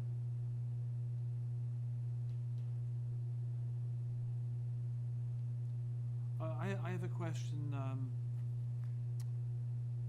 just so I understand. So the majority of your windows are on the side of the house that this development borders, and so the size of this development will impact your light? And can you tell us, well, what side is that? Is that on the compass? Is that north, south, east, or west, that common wall for you? So it's not a, so my east-facing walls have the windows on first and second floor. Okay, so your south side then gets sunlight pretty much all day, does it not? Yeah, so I get south side sunlight and I get some streaming in from the north side. But on the side, I have 2 bedrooms on the side and I have a living room on the side. Okay. I don't have on the first floor, I have a garage on the first floor, so there's south side front floor gets relatively little light. Well, it's only from the front door. The south side is your front, and there's a garage there that takes up part of the, okay. All right, thank you very much. Other questions for the applicant? If not, we'll go back to, for the speaker. If not, we'll go back to the applicant for rebuttal. And applicant, what the panel has heard, what the panel has heard from the neighbor, both in his letter and now speaking in person to us, is concern about the degree to which your development will limit sunlight on his eastern wall to his bedrooms and so on. Could you address that matter, please? Yes. I believe there is a more than 1.6 meters distance between the neighbors and this existing house here as of now, and it will be the same distance staying there, and the new development is going to be, and the addition is going to be having the same distance as well. I understand their concern, but considering this, that if we seen all this residential neighborhoods in Toronto, I can say that most of them, they don't have this issue, and if they wanted to get the full sunlight and the view on the side of the property, there would be only the corner lots that they could do to enjoy that. And as of right, if this property getting the addition built to the back and on the second floor, they would have the same impact. So I don't see any extra impact that this development is going to create for the neighbor on the east side. Okay, thank you. Panel questions of the applicant? Ms. Hayes. Ms. Hayes, go ahead. Just one question with respect to the lot coverage. In your initial submission, you spoke that the actual home was 37.99. Did I hear that correctly? Yes. Do you know what the square meters would be for that? 118.54. Thank you. Thank you. Okay.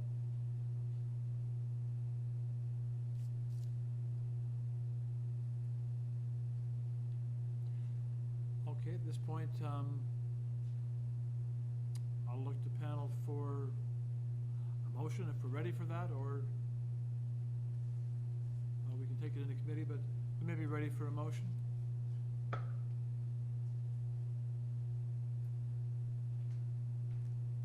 Let's take it into committee then. Thoughts on this application, panel members?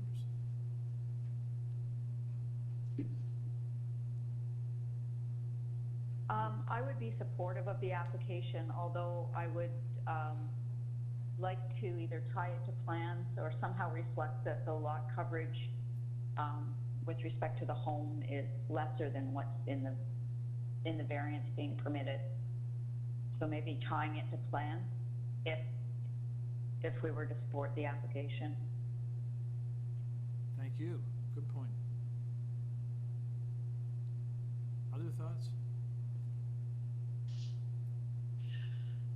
Mr. Chair, I would concur with my colleague that I would be supportive of the application and tying it to the plan, and I believe there's a forestry condition as well. Very good. All right, then, care to make a motion, anyone incorporating those elements?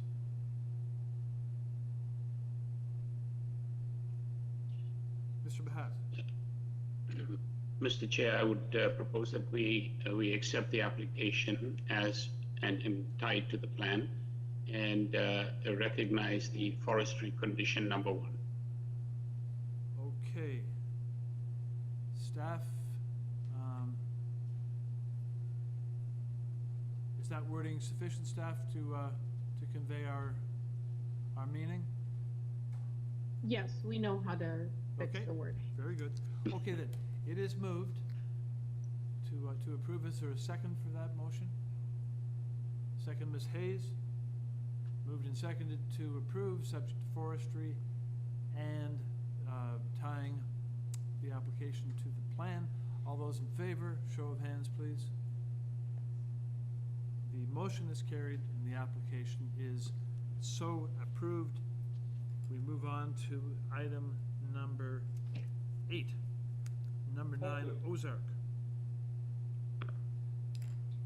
Number 9, Ozark.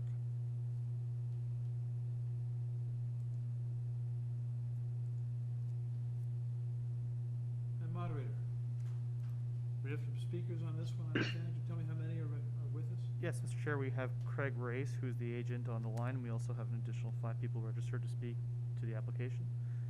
Mr. Race, you've been unmuted. You can go ahead. Good morning, and we have a design brief, if you could pull it up, please. Mr. Race, you have 5 minutes. Please proceed. Thank you. So yeah, that's the one. Thank you, Mr. Chair. So the project before you today, if you could go to the next page, please, is for a 2-bedroom laneway suite that is seeking 2 minor variances. The design of this laneway suite very strictly follows the bylaws as much as we possibly could, but it is being forced to seek a minor variance due to a very unique lot condition, which you can see here. And while we were at it, there is also a variance for depth in order to make the space slightly more livable. Next page, please.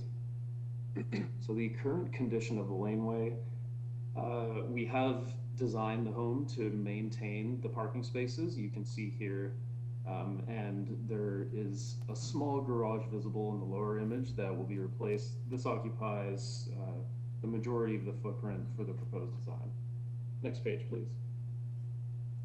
So all building dimensions have been crafted to follow the laneway suite bylaws, except for depth, which I'll mention farther on. I do want to point out that the rear wall of the laneway suite has been pulled back 3.5 meters away from the rear lot line. In addition to that, the ground floor has been pulled back an additional 1.7 meters. You can see the dashed line near the back of the house. So at grade, the building is 5.2 meters from the rear lot line, well beyond the minimum requirement in the laneway suite policy. And this was done to preserve parking on this site, as well as access to parking on adjacent sites. Next page, please. So these 2 graphics illustrate the variances we're seeking. The top one indicates the portion of the building beyond the required 10-meter depth. It only applies to a small portion of the second floor, and we're 0.8 meters beyond it at the east corner of the building. But the lower image is really the reason we're here today. The laneway suite policy requires that a site have a minimum of 3.5 meters of frontage on a laneway. And that has to be on a side or a rear lot line. This site has 0.03 meters less than that on the side lot line and an additional 2.69 meters on the rear lot line. So in aggregate, it's well over the minimum requirements for frontage. It's just a simple wording of the bylaw that's forced this variance. And honestly, we typically discourage our clients from going to committee of adjustment. We wouldn't be seeking the depth variance if it wasn't for that one bylaw that forced us here. Next page, please. So to illustrate why we've gone for the depth variance, you can see the second bedroom on the upper floor is slightly more livable by having a more square footprint. But also on the upper image, this is the ground floor. You'll see that the ground floor has been pulled back well beyond the rear wall of the second floor as well. Next page, please. So the homeowner did undertake some neighbor outreach, which we expect to hear some notes on here. We did hear concerns about access to parking, which we believe our design has addressed. And like I mentioned, this is really a case where the variances are truly minor. We would not be here if it wasn't for an unusual wording of a bylaw. In every respect, the design can and does follow the laneway suite policy. It's just a truly unique law condition that has put us here today, and we hope that you'll approve it. Thank you very much. Thank you. Let's proceed now to those who are registered to speak on this application. And moderator, who is with us first?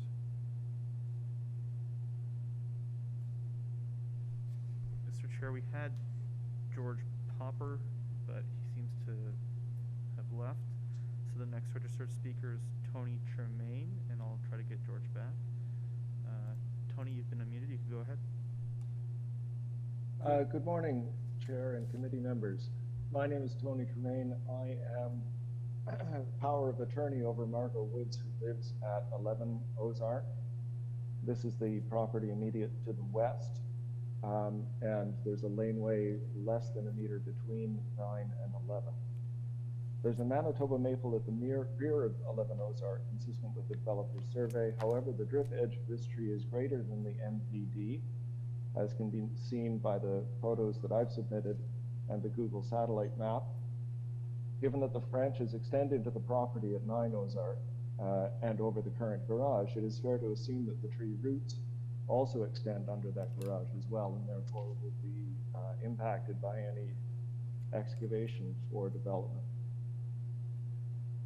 The proposed development would also block a considerable amount of direct sunlight to the rear of Ms. Woods' house for much of the year. It would block all the morning sun from Margot's deck and the glass doors that extend wall to wall on the main floor, and have a negative effect on the newer growth on the maple nearer the ground level, which is visible in one of my attached pictures. We also have concerns about the angles and size of the parking spaces as proposed. The photograph that was given a moment ago in the existing conditions, I don't think illustrates quite as well as the drawing does how narrowly the parking would have to be accessed at number 11. So we respectfully ask that the committee deny this permit based on the negative effects it would have on the value of the property at 11 Ozark, and more importantly, for enjoyment of it. Thank you. Thank you very much. Questions of the speaker, panel members? So I have a question then. So Speaker, you're at 11, and if you could describe the impact, I'm trying to understand with respect to parking for the person you're speaking on behalf of, what will the result be with respect to parking after, if this structure was approved? Yes, Speaker, as the cars enter this lane, it's a fairly narrow lane, and in order to make the turn to go parallel to the fence between 11 and 13, potentially behind the rear bumper of whoever's parked at 9, I'm not sure that's even possible. I don't know what the rules are as far as turning radius and width of accessible entry point might be. Let me ask you this, if this structure was approved and built, then would it mean that a car parked at number 9, the subject property, would that car have to be parked further south, in other words, further away from the back wall of your house and number 9? Does it push it out into the middle of the lane at all? It would be difficult for me to answer that question. Again, my concern is the turning angle that that Ms. Woods would have to make in order to get into this newly narrow spot. There are no markings on the lane now, so it's difficult to know where this would be if we were to stand there now. Yes, yes, I know. I did visit the site, and I stood there in that area of the lane, trying to envisage what it would be like. I can see that it's already a very constricted area for parking, because I think there are about 16 properties that give way onto this this lane, and it's already tricky parking. I can tell that instantly. I'm just trying to tell whether this will make parking, whether this will impact parking any further. Okay, thank you very much. Any other questions here? Thank you, members. Thank you. Moderator?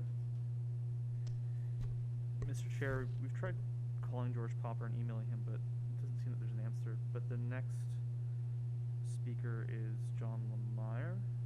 Just give me 1 minute. Next speaker is John Lemire. Okay, John, are you with us? Hello? Hello? Hi, can you hear me? We do hear Hello? you. You have an echo. Hi, can you hear me? Yes, we can. Oh, I'm sorry, I'll take you off of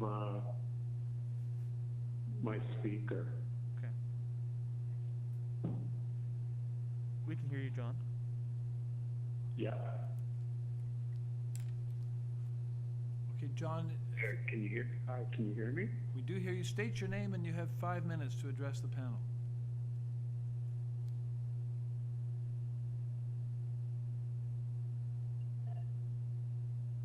Hello? Hello, can you hear John? John, we do hear you.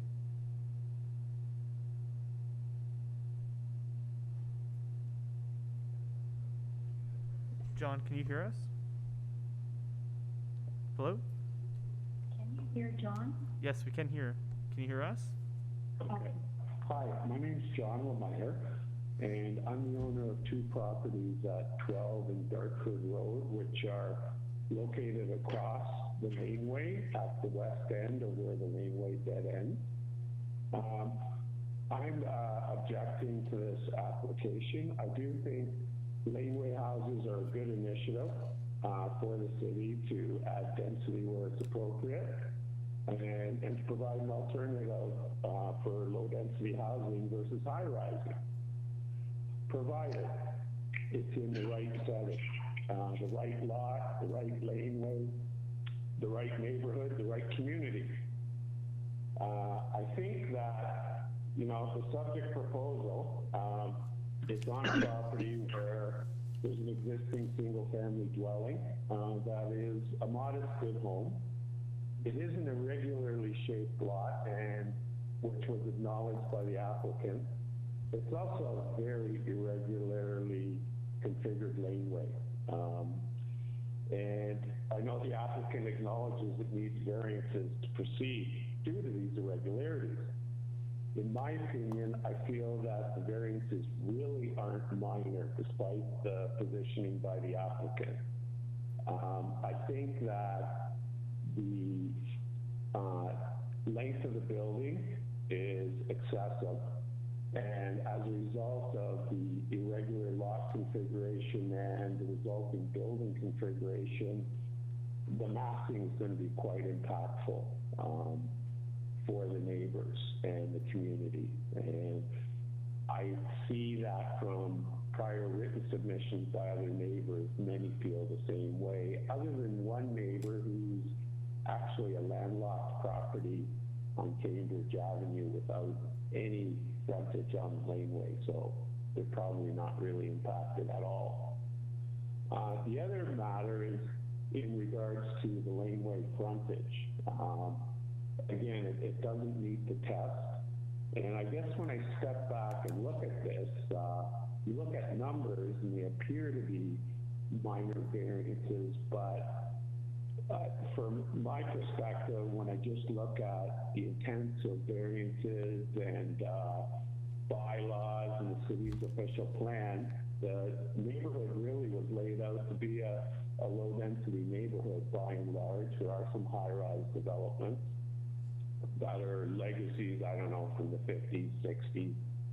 And the zoning for the area as well reflects the fact that it is a low density neighborhood. And so I just step back and I think this whole proposal, you know, well, nice to add housing stock, it just seems to be too much. I think it would be a damaging precedent, which would very much alter the neighborhood and community character. I really feel strongly that the lot's inappropriate for this kind of development, and the laneway itself is inappropriate.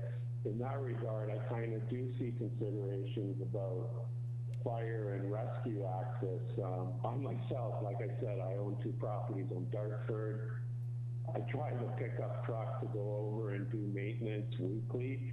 That's a difficult laneway to navigate just with a pickup truck, and I can imagine a fire rescue vehicle will no way be able to get down that laneway. The alleyway itself for the property, based on looking at the survey and just doing my own visual walk around the neighborhood, again, I just don't see how fire personnel or ambulatory personnel would be able to get reasonably good access to deal with the matter at the property, you know, notwithstanding the fact that the city has very good personnel at these things, and yeah, I'm sure they'd be able to deal with the situation, but I really think we shouldn't set up things for future problems. So overall, I'm not in favor of this proposal. I just don't think it's a minor variance. I don't think it's appropriate use for the lot. I do think it goes against the spirit of the official plan and the zoning, notwithstanding the fact that, you know, the city has gone forward with initiatives for a citywide bylaw for laneway housing. I just don't think this is the right lot or the right laneway or the right neighborhood. Thank you very much for your comments. Any questions of this speaker? Panel members? Mr. Lemire, I'll ask you one. You own 2 properties, and are they pretty much, they're on the Dartford side. How will they be impacted by this development if it was to be approved? Well, I think that, you know what, again, the prior point brought up by Mr. Tremaine, and again, I think it was the chairperson who was commenting as well. I do see a potential problem with a vehicle attempting to park at 9 Ozark, where this proposed laneway suite would be.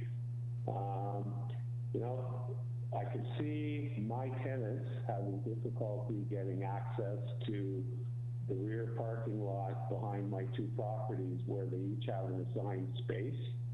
I also see myself in terms of going over for maintenance, and I also see the other neighbors that live on Dartford that have parking behind their homes having difficulty being able to back their own cars out of their own parking spaces into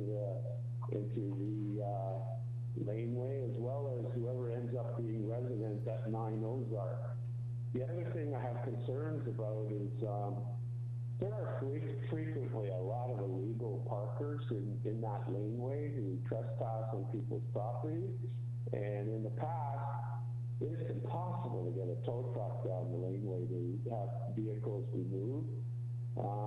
There's also challenges with snow clearing. And so I could see all these things being problems and impactful for my property as well as other neighbors that live along Dartford. Thank you very much. Appreciate it. Okay. All right, then moving on. Do we have another speaker? Moderator. Mr. Chair, we have Sank Belgin on the line. Sank, you can go ahead. Yes, thank you. Hello, good morning. Good morning, Chairperson. Good morning, members of the committee. My name is Cenk Bilgin. I reside at 5 Ozark Crescent. So I'm not the direct neighbor, but I'm 2 doors down from the proposed lot where the laneway suite is, where they're proposing to build it. So I've already submitted a letter of opposition, and I think the committee is getting a sense of the way the neighborhood feels about this proposed development. I think there is definitely very much opposition to it. I think as it is laid out, it's going to have a significant impact on the neighborhood. It's going to have a significant impact on people's lives, and it is really the benefits of it are probably going to be outweighed significantly by the detrimental effects of it. I mean, if we look at where the city plan and the idea of laneway housing is going, I invite the committee to look at on the Toronto website. I looked at a document called on laneway housing, part of the called Laneway Suites, a new housing typology for Toronto. Now, in it, there are some great positive aspects of laneway housing. However, if one was to look at the goals for that, for the idea of laneway housing, and look at that document itself, I invite the committee to do so, and you'll see the illustrations in there, and you'll see the actual photographs of laneway housing developments in other jurisdictions. And then take a look at this plan right away. You'll see that it doesn't jive at all. It completely, this would not resemble anything in that document. If you look at the test neighborhoods that they have laid out at the appendix of that document, Withrow Park, Leslieville, Woodbine Park, Little Italy, Dufferin Grove, etc., you look at the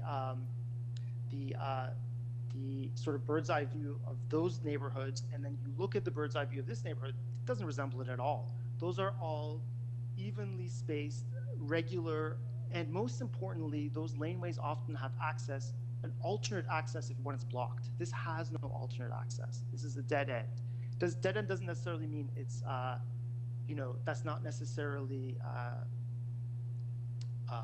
you know, that alone is not a reason to deny this, but I think given all the other circumstances, I think it definitely is.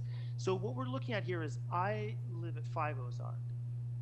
My neighbor's at 3 Ozark. There's a family with 3 children. One of the children does her schooling outside because there's 2 parents working. I have new neighbors on 7 Ozark, 9 Ozark, the property, and there's 11 and 13. These are all semi-detached homes. These are all roughly built around 100 years ago, and I think they are definitely all built around the same time. They all look uniform. A couple have patios added to that, but more or less they're the same. They're small houses, as was, you know, sort of the, I guess, how houses were built back then. These are small houses, generally with large backyards. We like this type of lifestyle.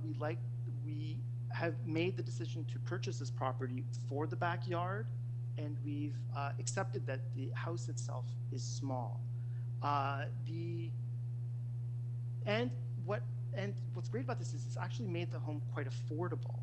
This house was very affordable because it is on the smaller side. And this is the type of housing, I think part of the goal of the city is to promote affordable housing.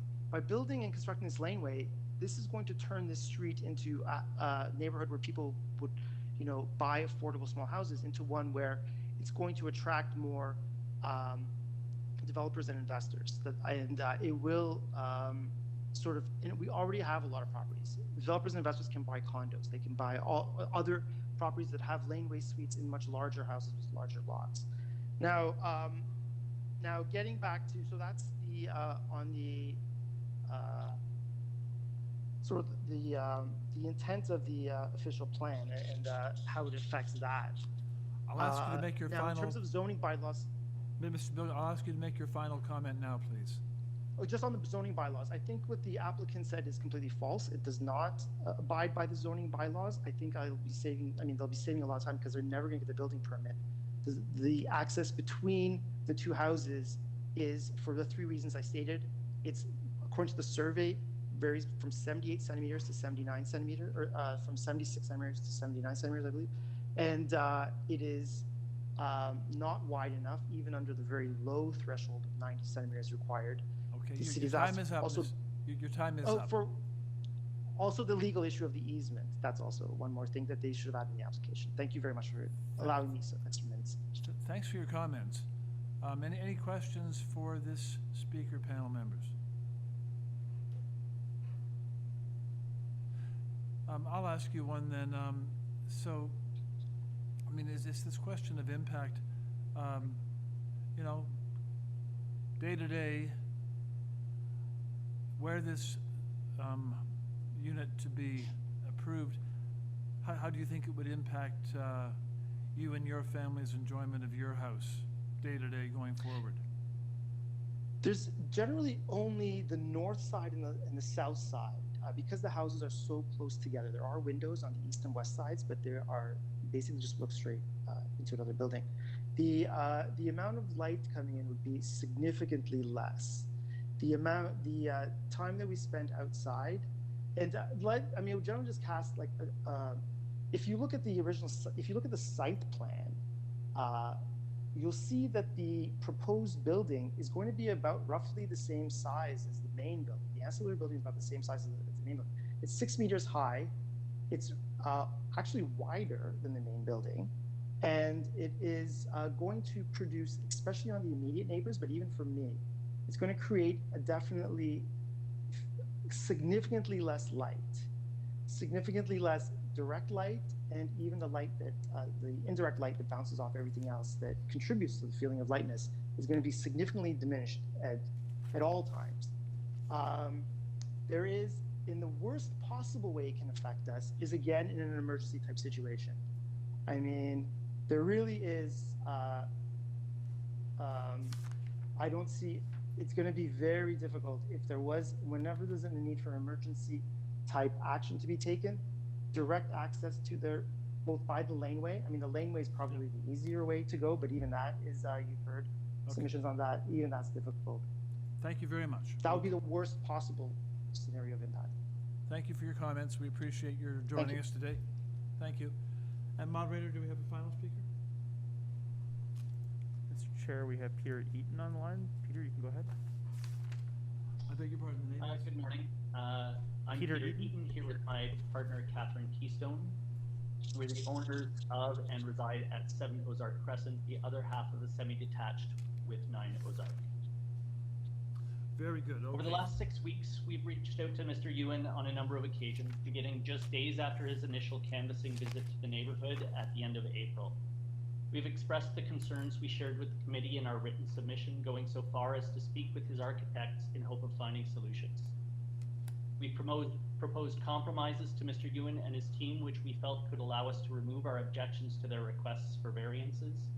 He and his team have yet to provide any counter proposals for us to consider, and have refused to request our request that they seek an adjournment in order to allow time for more meaningful negotiations to occur. As such, our position remains that neither of the requested variances should be granted. The length of the building, coupled with the fact that they intend to build right up to the property line, will make it impossible for us to continue to use our rear lot section for parking. It's our opinion that the unusual configuration of the properties and how they narrow at the rear lot line is making it unpalatable to them to deviate from the plans currently before the Committee of Adjustments, making meaningful discourse difficult. We appreciate that Mr. Ewan's team has attempted to mitigate the challenge their proposal presents by recessing the first floor of the building. While we may be able to reverse in, we will not be able to pass by our vehicle and access our property through our back gate. We have requested a setback along our shared property line in order to allow us to continue to use our property as we currently do, but that request has so far been refused. Parking in this neighborhood is already under significant pressure. It proved impossible for us to secure temporary parking last fall when Catherine could no longer carpool to work due to concerns around rising rates of COVID-19. Securing a parking permit if our rear lot is rendered unusable will be difficult, if not impossible. If possible, it would add unnecessary and preventable pressure to an already stressed area. The length of the proposed building is also of concern due to the shading of our backyard. While the building may be 10.81 meters measured along the lot center line, it will be 11.95 meters along our shared lot line. The shading that would result from this construction will significantly limit the ways in which we can enjoy our backyard space going forward. The loss of our food garden will be extremely sad for us. We are concerned about the Manitoba maple on our neighbor's property at 11 Ozark. As branches from that maple now reach all the way over the fence into the space above our yard, we struggle to understand how significant demolition, construction, and landscaping of 9 Ozark can take place without risking the health of that tree. Given that its height far exceeds that of the home at 11 Ozark, if it were to be compromised and later fell over, the potential for damage to all of the nearby homes is considerable. Our worries are increased by the fact that Mr. Ewan indicated on the application before the committee that his property is not subject to the private tree bylaw, though his own survey shows his neighbor tree with a 1-meter diameter. We share our neighbors' concerns about emergency access to the proposed laneway suite. The narrowness of side yard paths and the distance from the laneway entrance makes us worry about the challenges and delays that first responders may encounter in the event of an emergency. We are also concerned about garbage storage and removal from the proposed laneway suite. The narrowness of the side yard passage is less than required to service this type of building and will significantly restrict what size of bin can be used. We worry about the potential for overflow leading to odor and increased scavenger activity in the area. We hope that these concerns, as well as those expressed by our neighbors, will lead you to agree. The proposal before you has not yet been given sufficient consideration by Mr. Ewan and his team. that not enough effort has been made to address his neighbor's concerns, and as such, approval should not be granted to build outside the scope of what is allowed under bylaw. Thank you. Thank you very much. Panel questions? Okay. Moderator, is that the last speaker in opposition? Yes, Mr. Chair, we had one other speaker, but it doesn't appear that he's joined us. You haven't been able to get a hold of Mr. Popper? No, that's correct. Okay. Well, thank you for trying. And we'll go back now to Craig Race, the applicant. And Mr. Race, you'll have a chance to rebut now. I'll ask you to direct your rebuttal at the points that were raised by the people speaking. And these included concerns about things like shadowing of sunlight for properties number 3, 5, and 7 Ozark, over-intensification of the building on the lot, basically concern that the proposed laneway suite is of about equal footprint to the existing primary dwelling, concerns about access by emergency vehicles because of the very narrow entrance off Cambridge Avenue,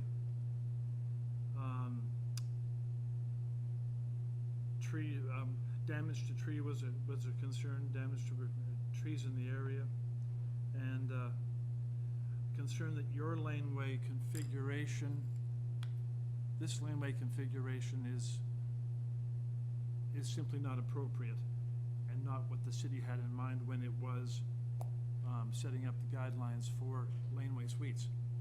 Please address those issues. Okay, thank you, Mr. Chair. I'll start with the tree. So we are aware of the tree. We are beyond the tree protection zone from that tree. If the committee wishes, we'd be happy to have urban forestry conditions applied to our project, but like any building permit, we'll be required to seek approvals from urban forestry regardless. With respect to sun and the size of the structure, it follows the bylaws. In terms of separation from the main house, we have the angular plane adjacent to the main house's building height. All of these factors follow the bylaws, and we were very careful to do that because of how sensitive this site is. So with respect, the bylaws have determined the acceptable size for a laneway suite, and by following those, we submit that it would be appropriate given that this is an as-of-right typology for the area. With respect to emergency access, so the laneway itself will serve as emergency access for this laneway suite, is within the required travel distance of 45 meters.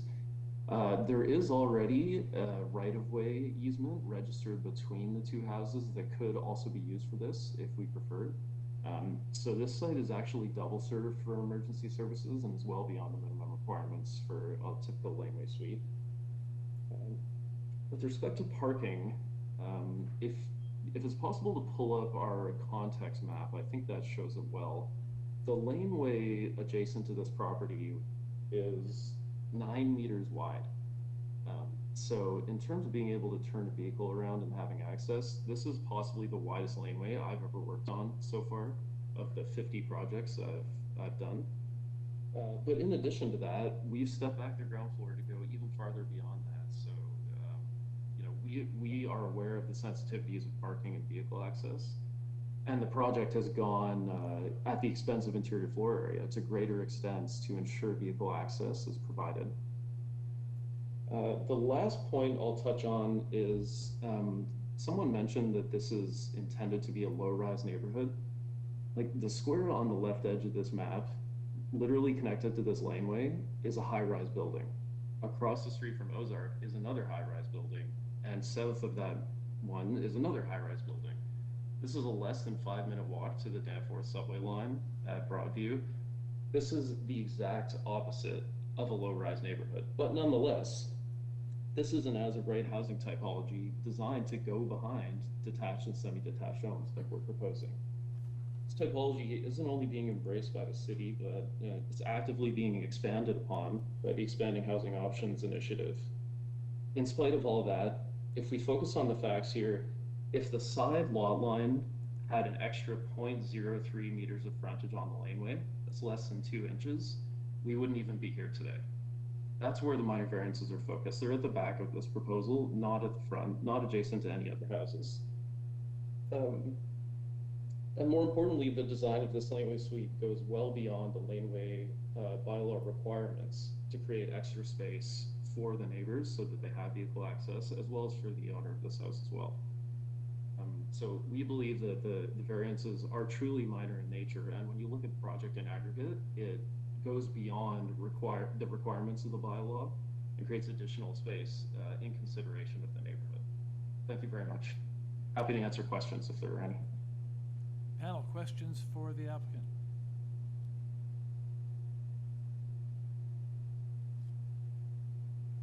Hearing none. I do have one. I do have one question. Listening to the comments from the immediate neighbor, I believe it's number 7. He had indicated that there was no consultation with the architects and the owners of the property with regard to any suggestions they may have had. Can you comment on that? Thank you, sir, and through you, Mr. Chair. The consultation with the neighbor effectively resulted in they requested the side of the building be pulled away from the side lot line in order to effectively give them room on the subject property for them to have access to, which we did consider, but ultimately, you know, we are entitled to use the lot that we own. And unfortunately, traveling across the property is simply not something we were willing to compromise on. All of the adjacent properties do have several meters of frontage on the laneway. There is space for vehicles on both properties. And again, by stepping in the ground floor, we've enhanced the space they have access to versus an as of right policy. Thank you.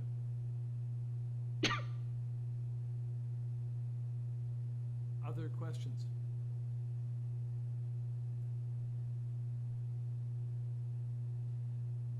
Hearing none, then let's take this application into committee for discussion. And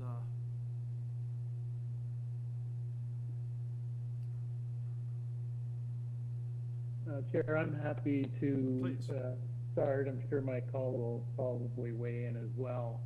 A couple of observations. First of all, thank you to all the people who called in. Your comments were heard and very valid. But a couple observations. One, this is a fairly unique lot.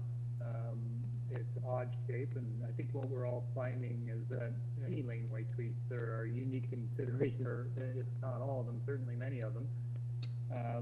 This is an area that is very close to higher order transit in terms of walkability, a kind of area neighborhood that we should be supporting more intensification. The design from the proponent was sympathetic, and the changes that they made to address some of the parking concerns I thought were good. This application is as close to as of right as you can get. I did the proponent indicate that their preference is to come to committee so that they can and avoid this where possible. And I think his explanation about the nature of the variances in this case was quite reasonable. I understand laneway suites, get a reaction from adjacent neighbors, but council has indicated they want to support these kinds of development, and I think this one's a reasonable in that context, so I'd be prepared to support it. thank you. Other panel members? Mr. Byatt, go ahead. Just some observations, Mr. Chair. There are just 2 variances required of us, and that's what I'm looking at. The couple of concerns that neighbors mentioned, of course, forestry. There's no forestry report with regard to this application. With regard to access for emergency vehicles, there is a report from the engineering department, and they don't have any, there are some conditions attached there. And I'd be willing to also support the application, taking into account the engineering report. Thank you. Other comments?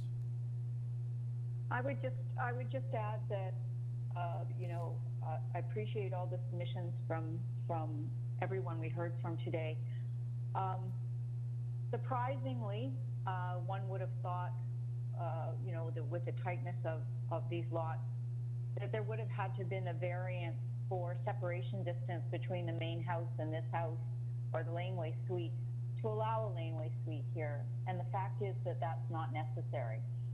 So there are only the two variances. Yes, it is a odd-shaped lot, but I think the applicant, as my colleagues have noted, has tried to be sympathetic to those characteristics to allow as much access as possible, or no reduced access that's permitted, and there is no right to gain access to your property over someone else's.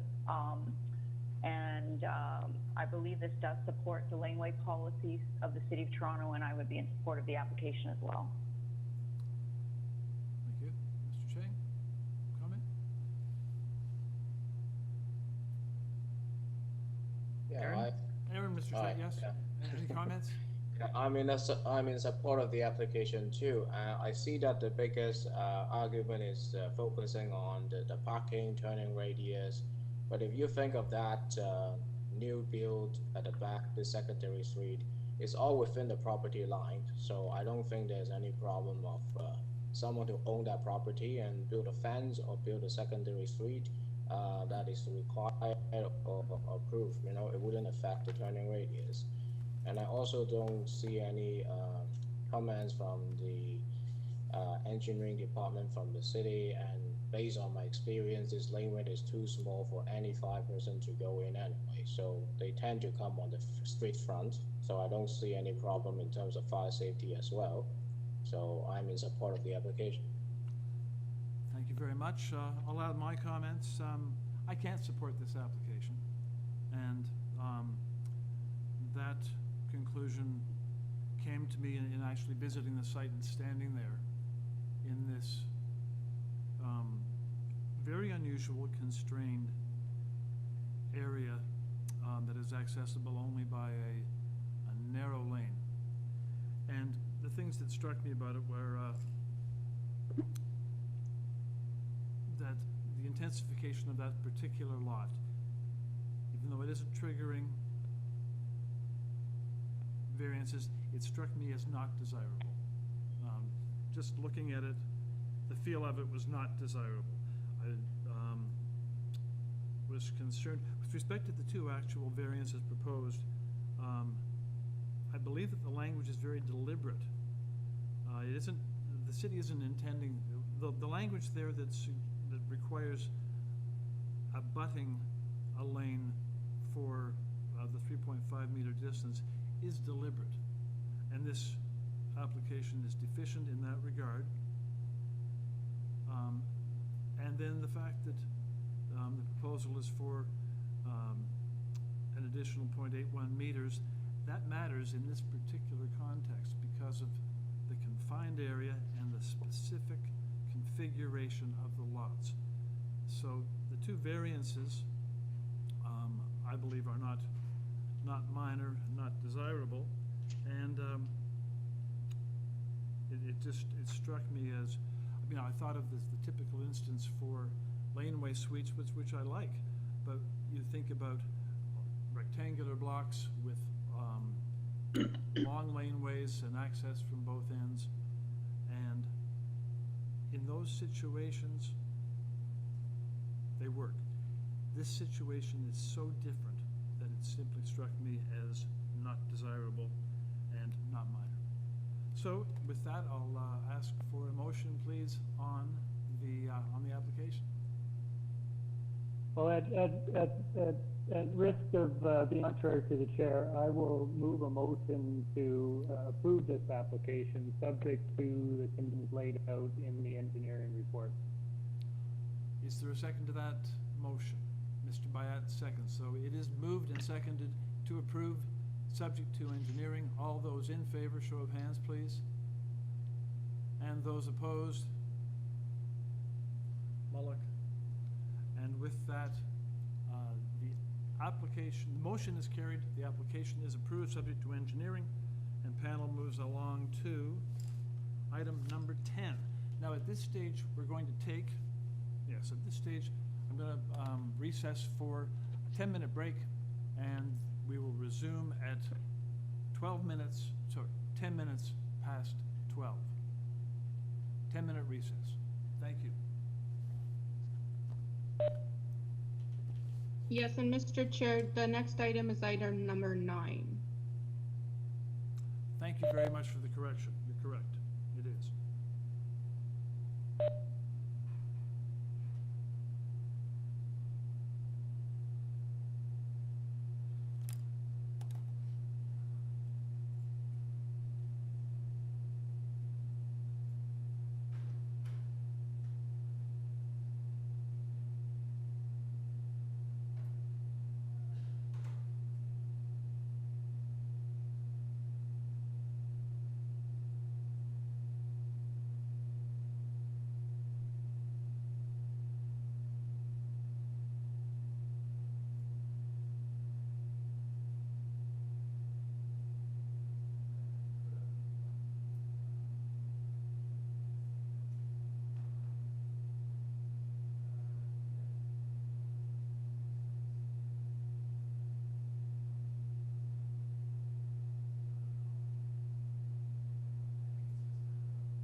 Let's proceed now with item number 9, 219 Euclid Avenue. And on this application, the committee has before it correspondence in support from 232 Euclid Avenue and from 238 Euclid Avenue. Moderator is the agent with us. Yes, Mr. Chair, we have Craig Daniels. Craig, you can go ahead. You've been unmuted. Okay, hello. Good afternoon, Mr. Chair and members of the committee. My name is Craig Daniels. I'm an owner and resident at 219 Euclid Avenue in Toronto. Thank you very much, Mr. Daniels. Panel members, any questions for Mr. Daniels, or would you like a presentation? Or do you wish to go straight to a motion? Okay, then we'll, Mr. Daniels, there don't appear to be any questions for you, so okay. I'll look to panel for a motion, please.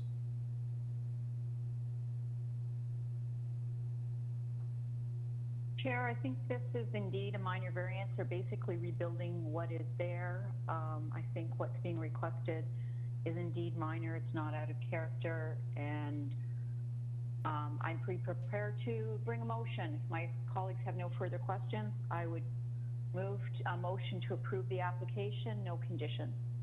Thanks very much. Second to that? Second by Mr. Cheng. So it is moved and seconded to approve the application, no conditions. All those in favor, show of hands, please. Unanimously carried to approve the motion. The application is approved. Panel moves along to item number 10. 170 Neville Park Boulevard. And on this application, the panel has before it staff reports from Community Planning, also from TRCA, and we have correspondence in support from 89 Kingswood Road, and there are a total of 6 form letters in support from 169 Neville Park, 91 Kingswood, 164, 168 Neville Park, 161 and 167 Neville Park. We also have, of course, the materials submitted by the applicant and presentation materials submitted by the agent.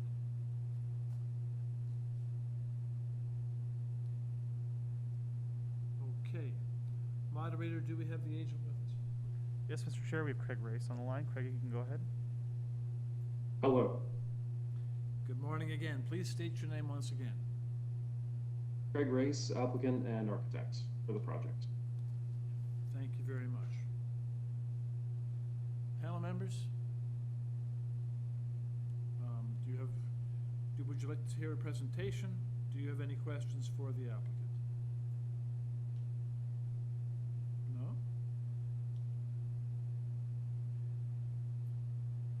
Would we like to go then? Let's go then to a motion, please.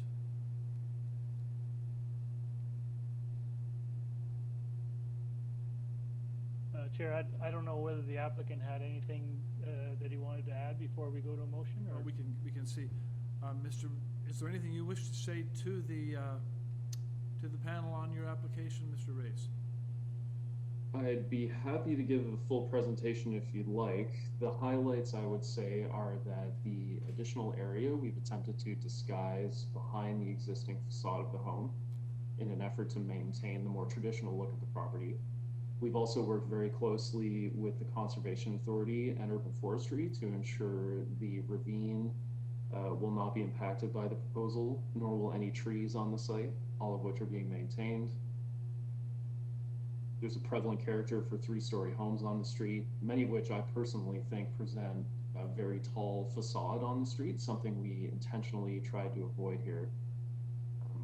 Just in general, we tried to maintain depth and height requirements for the project. You'll see it's shorter and shallower than both of the adjacent neighbors. I'm happy to go through the whole brief if you'd like more information. I don't think that's necessary, but thanks for those highlights. We all know that you have quite strong support in terms of the correspondence that the panel has received. Happy to answer questions too if you have any. Thank you, Mr. Chair. Just a quick question with regard to the parking. I notice your variance number 4 is requesting 0 parking spaces. For a single family dwelling of the size, I sort of anticipate there'd be at least 1 vehicle. Is there some reason for this, or what would be the case for parking? Where would people park? Is it intended that it would be street parking? Yes, thank you, sir. And through you, Mr. Chair, there actually is a parking space on the site. You'll see on the site plan on screen, there's a small graphic of a car beside the existing footprint. Technically, that is not wide enough to qualify as a zoning minimum parking space. However, that parking space is perfectly functional and it will be maintained. There's existing parking there, an existing driveway and curb cut, all of which will remain for the site. Thank you. Thank you.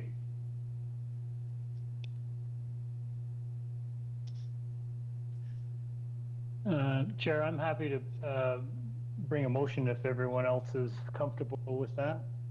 I thought this was a very well designed change in addition to the existing dwelling. I think it's very much in keeping with the character of this community. It's large homes, large lots. I thought it was, given it's a reverse ravine, did a really good job of how they plan to expand in the back. I thought that it's a supportable application. I'm prepared to move a motion to approve, subject to, I think planning staff wanted this be built according to plan, so we'll put that in as a condition. Thank you. Is there a second? Second, Mr. Byatt. Okay, it is moved and seconded to approve, subject to planning. All those in favor, show of hands. And the motion is carried. The application is approved, subject to planning. And the panel moves on to item number 11, 69 Coxwell Ave.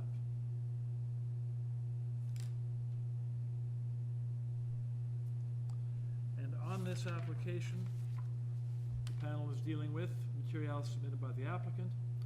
We have email correspondence from City Planning, from Transportation Services, both traffic planning and permits and enforcement parking. We have a staff report from Urban Forestry. And there is correspondence in opposition from Josh and Fanny Mann at 1929 Dundas East. So on 69 Coxwell Avenue, moderator, do we have persons registered in opposition? Or are they in support? Mr. Chair, we just have an agent registered, and we also have a person who's registered in interest. In interest. We also have one other person who doesn't appear to be on the line, and despite calling and emailing them, they haven't joined us yet. Okay, so we do not appear to have persons registered to speak in opposition on this application, panel members. So well, let's put on the agent. Good afternoon. Stephen Burnett, you've been unmuted. You can go ahead.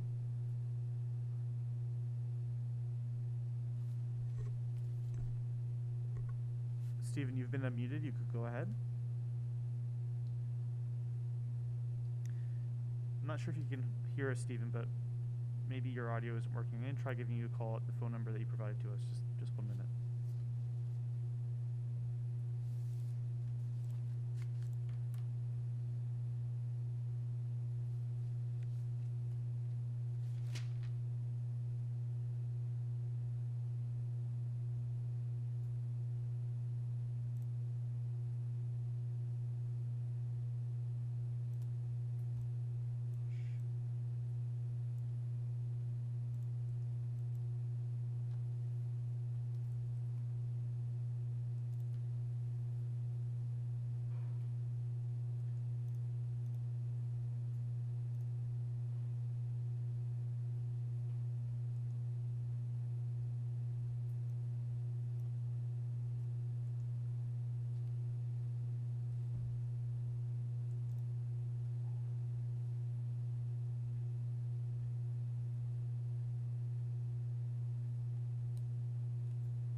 Hello. Hello. Hello there. You are with us now. Please state your name. My name is Stephen Burnett. I'm the applicant and the architect for the application. Very good. Glad to have you with us, Stephen. Panel members, on this application, do you have questions? Would you like to hear a presentation? Any questions for Mr. Burnett?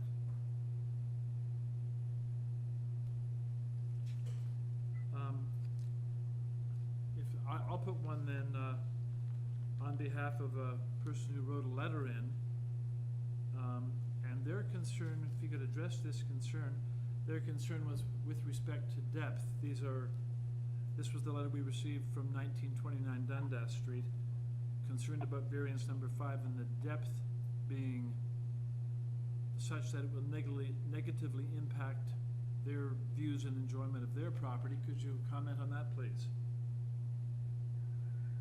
Yes. Basically speaking, the depth is taken from a proposed minimum setback, and that's why it appears larger than it actually is. our rear yard is proposed to be 8.6 meters in depth, which is more than the minimum, and is actually double the depth of the person at 1929 Dundas Street. Also, the picture that was sent in, it, I think, verifies the fact that in reality they won't be losing any view, because if you look at the utility post that is in the picture, our proposed addition will not is beyond that utility post. So I don't think it will negatively impact that neighbor in any event. Okay, thank you.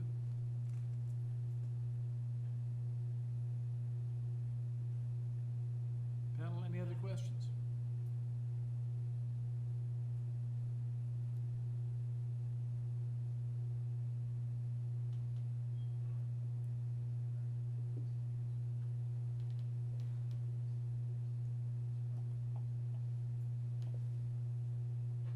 Okay, then, and in the absence of questions, does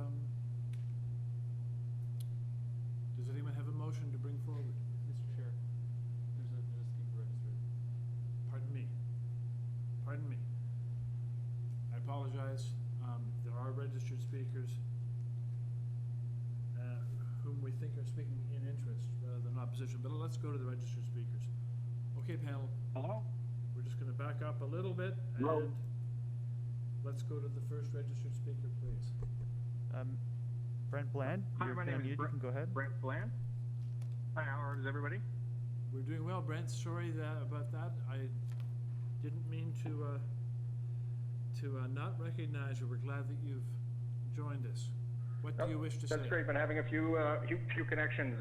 I'd had my computer this morning, but now I'm on my telephone. So thanks again. Great to see something happening on that property, Mr. Everett. It's been 5 or 6 years and a hole and a mess. And so my concerns were, I guess, because I own 65 Coxwell, which is immediately to the south, was the encroachment, or whatever the terminology is, to the side of the building. My 1905 foundation is literally on the property line.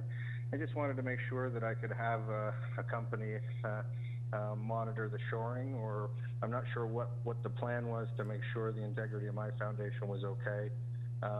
As far as, and I'll mention all of my concerns, and then can just leave it at that because I didn't get my letter in. It looks like as the property extends farther back than mine, there's a couple of fireplaces on the main floor, and then on the third floor, didn't want to see gas venting right into the backyard on my side. I don't know whether there's any laws about that or not. The height will take out pretty much all of the sun in the backyard. But I've been lucky. There's been no building there for 5 years, so any two-story building is going to take out a bunch of the sun. It looks like the top walkout is the actual part that's over the limit, and so the fact that it's so cool that there's going to be a rooftop walkout there, I think that's fine for me. So major concern is I'd like to, suggest a company of my choosing that can monitor the shoring for whoever the builder is to make sure that my old foundation is okay. And it looks like these owners have owned the property for almost a year now. I've had to put up my own property security fence there for my tenants. The dirt seems to be eroding. It's pushed my shed over and damaged the shed, and the fence line, of course, is now kind of blurred. So there's an unsafe property, or unsafe security fence there.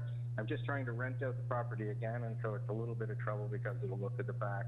The weeds are probably 2 feet high, and so I don't know how many rats I've seen in the last few days, just as I'm there moving tenants in. So that's kind of a concern. We're almost done. I can't, sorry. Let's see, what else is there? That is the main component. So if they've had it almost a year and haven't had any concern about, the neighbor to the north at 71 or to me to the south, it just makes me unsure how concerned they're going to be during the rest of the build. So for those reasons, I wanted to be able to have someone monitor shoring of my foundation during the excavation and the building. Is that a reasonable request? I'm not sure whether that's covered by the laws already. Okay, well, let me respond to that. It's a reasonable topic for you as the owner of 65 to be concerned about, of course. It is not within the purview of the Committee of Adjustment. It's a construction issue. So where just a moment, where this application to be approved, then it's a topic you would bring up with the City Construction Department, and could also, of course, discuss with the owner of the property. But the panel this morning is dealing with the 6 minor variances requested, and not with construction issues. They are outside of our area. Excellent. As I suspected, I did just want to make that known. And so it looks like, 0.991 meters instead of 1.2 is negligible as far as I can tell, and I think it'll all do justice. So I would, in the short term, I guess I can make a call, next to the city just to say, hey, can they cut the grass, and is it possible to get some sort of better security fence other than the only one that I've put up there? So those are issues I'll deal with as well, I believe, via another phone call. That would be through a phone call to construction, but that also depends upon the decision of the committee this morning, whether to approve. Oh, well, as it stands now, it's a rat hotel, affecting the quality of my tenants, and the construction fence that I've erected in order to keep the children that rent, the children of the people that rent from me safe from that property. I mean, it might have been a year ago when it was a giant pit. I've called maybe 3 or 4 times now if there wasn't enough dirt to cover the frost, from the last owners and all those sorts of things. So I'll keep up with that then, and barring anything, Mr. Everett, I'm sorry we didn't get to talk last week. I'm also amiable to tearing down my house and building 3 or 4. So if the Rotundos are interested in that, they can give me a call. Okay, guys? Thank you for your call. Thank you for your call. Bye. Now, moderator, do we have another speaker standing by?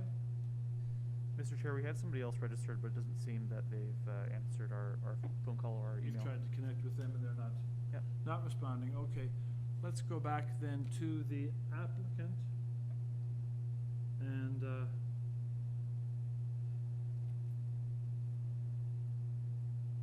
okay, applicant, are you with us? Yes, I'm here. Okay, very good. Okay, Can you hear me? applicant, you've heard those comments from the owner of 65. They related primarily to construction issues which are beyond our purview. There was a comment about height. Well, yes, the speaker was quite accurate that we actually have looked at the situation with regard to the footings of the older house at number 65, and we're very aware of that, and it's certainly our responsibility to make sure that their house stays intact. And with regard to height, the variance really is for the access to the roof, and it really won't be impacted from the street because it's well back from the front and back. So because we've got an enclosed small staircase for rooftop access, thereby we need a variance for the height for that extended height for that one staircase. Thank you very much. So let me just check with my colleagues. Any other questions of the applicant panel? By the way, I'd just like to comment that this house will be occupied by Mr. and Mrs. Rotundo, and the second unit will be occupied by their daughter and her partner. So, it won't be rented out to anybody except for the people that I just listed. Thank you for that. Okay. Panel?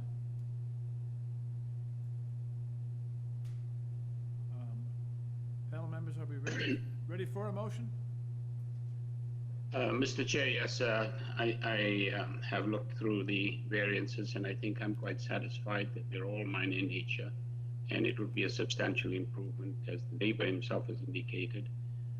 So I'm quite prepared to move a motion. I believe there is a forestry requirement, if I'm not mistaken, forestry number 3, 69 Coxwell. Yes, I think there is too.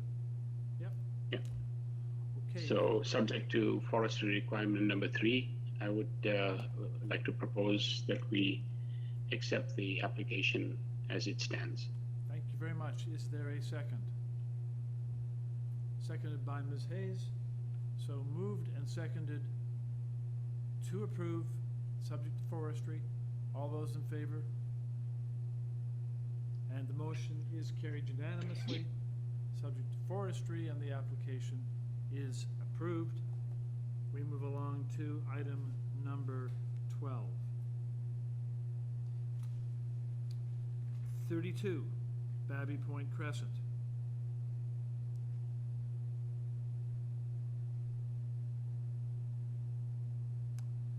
And moderator, on this one, we just have the agent, I understand. Yes, Mr. Chair, we have Rob Graham. Rob, you can go ahead. You've been unmuted. Good afternoon, Mr. Chairman, committee members. Thank you very much for the opportunity. You're most welcome. Thank you. I'm the homeowner and occupant, just to clarify. Homeowner and occupant. Okay, thank you. Yes. Panel, any questions for Mr. Graham? Oh, sorry. Well, Mr. Graham, is there anything specific you were not requesting a presentation of you, I don't think. Presentation requested? No, we're not. But if you have a couple of comments you want to make, please go ahead. Absolutely. Just a little bit of context, a little bit of background. We've been in the property for about 11 years now, our family, and working on this renovation and refresh of the 94-year-old house for about 5 years. We had a minor variance, a couple of minor variances that were approved in November 2018.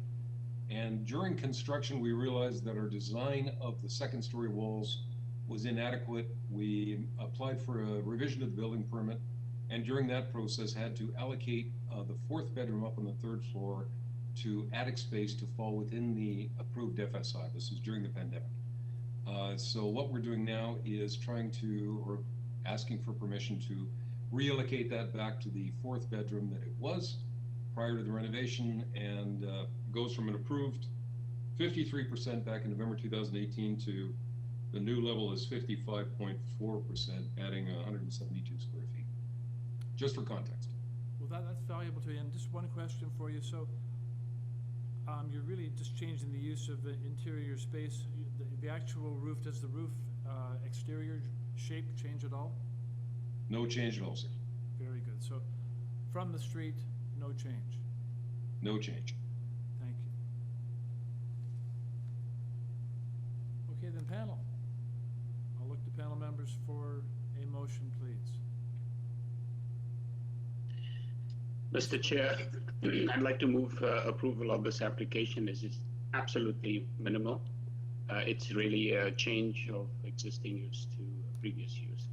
Thank you. Second to that? There is a second, Mr. Clay. It is moved and seconded to approve. All those in favor? And unanimously carried the motion. The application is approved. Panel moves along to item number 13, 6 Brule Gardens. On this application, panel has before it the applicant's materials. We have email correspondence from Urban Forestry. We have staff reports from TRCA and City Planning. And there is a 26 signature petition in support, signed by the owners and occupants of a number of houses on Brule Gardens, Riverside Drive, and Riverside Trail, as I say, totaling 26 signatures.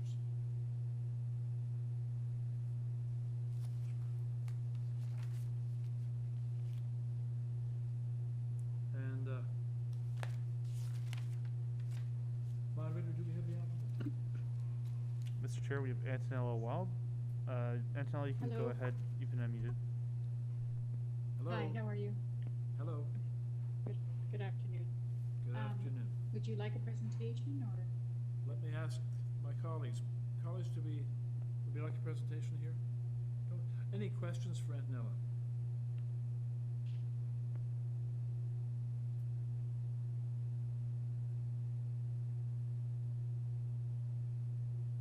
In answer to your question, Antonella, no, there's no request for a presentation.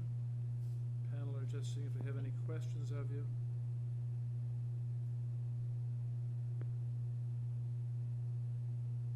In the absence of any questions, I would ask panel to move to a motion, please.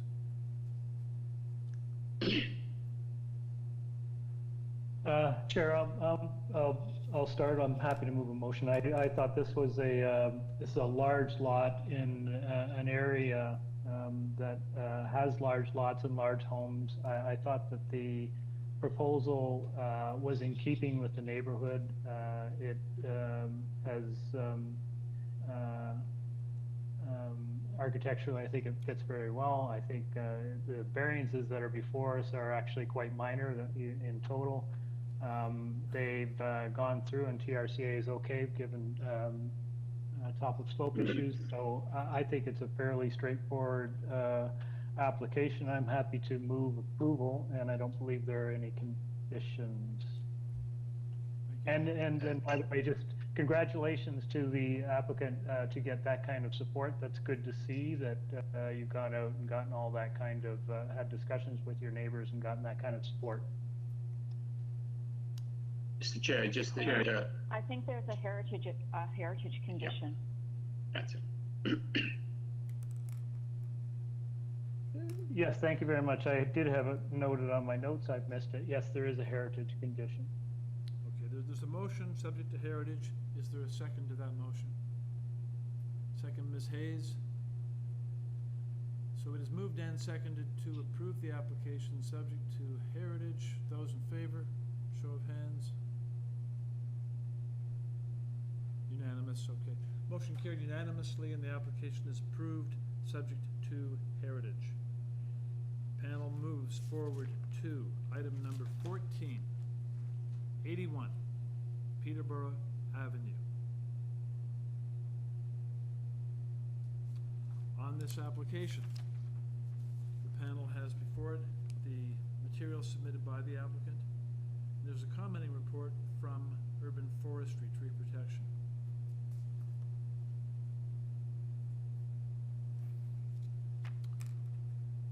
And moderator. Mr. Chair, we have the agent Stefan Sukiasen here. Stefan, you've been unmuted. We also have two registered interested parties. Two registered speakers. Yep. Okay then. Well, let's go then. Stefan? Good afternoon, Mr. Chair and committee members. Okay, I'm going to ask you, invite you please. You have 5 minutes to make your presentation to the panel. Go Sure. ahead, please. Thank you for considering this proposal for minor variances, for additions and interior alteration to existing detached dwelling. I think the variances are minor in nature, as the numbers suggest. I guess the only scary number is variance number 7 due to garage addition. At the front, we put the living spaces where would usually be the first story on top of the garage, which made the basement level closer to the established grade. So the basement is now considered as first story, and its GFA will be considered in the calculation for floor space index. Basement, if the basement was not considered in the calculation, and ground floor and second floor together would make an FSI of 0.8 meters, which is minor addition, I think. Setback variances are due to existing structure mainly, and adding a garage to the front pretty much equal to the existing front facade on north side. We're adding a second story and rear addition following the existing wall on the west side. Second story addition on east side also encroaches into a required side yard setback only for second story and less than 50% of the side wall, after which it goes back to 4 feet of a setback. We require to do 3 feet setback, but if there is no windows or doors on that wall, then there's an exception in zoning where you could do 0.45 meters. But there's windows on that face, so I think the wall is considered as a whole. The front facade is on north side, so there's minimal impact when it comes to solar path and its produced shadows. My exercise was to design a dwelling that fits well in its context, meets my client's requirements and modern living standards and sizes, and it will be a major improvement to what is existing on the lot. It's right now one story, pretty much gravel-clad dwelling, and the proposed design is minimalist, is modern, while also being inconspicuous and having minimal impact on the street. Thank you for your attention. Thank you. Very good. Moderator, let's go to the first speaker, please.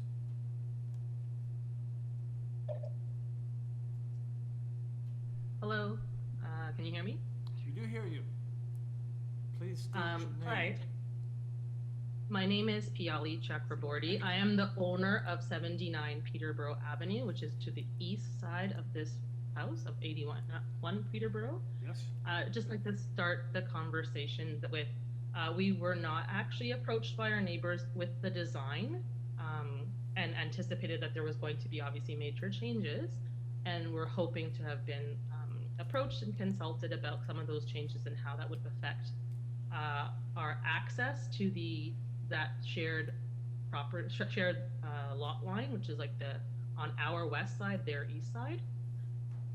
So our two concerns have to do with reduced access to that side of the house, given that we have our air conditioning unit physically attached to the on that end in terms of service, and also for the amount of light that we will have access to are being reduced by putting a structure that is higher than the bylaw and also closer to the lot line limit towards our side of the house.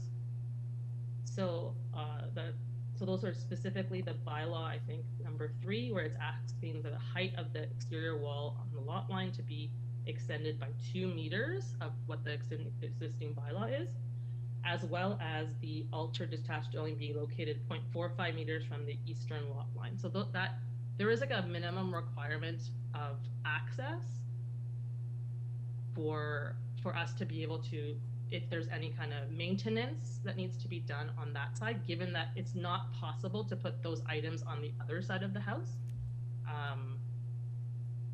Because of how it accesses, like the air conditioning unit, how it accesses inside of it. So those are all existing structures. So our request would be that specific to those dimensions that are exceeding the bylaw, that those have to be altered or whatever. We're not, however you see fit to, so that they don't exceed or impede those kind of restrictions. Because for us, losing all of that sunlight, because we have windows on our west side, we will lose all of that by this extended second story building. And by bringing it higher than what's bylaw and then closer to us, it's also, we are concerned about having like that reduced access for maintenance purposes on that side of the property. So we would have liked to have had that conversation with the designer developer when they were proposing this, but no one had approached us, and we were waiting to hear like there's no one lives there in the intervening time between when it was purchased and when this got proposed. So. Thanks very much. Okay, questions of this speaker, panel?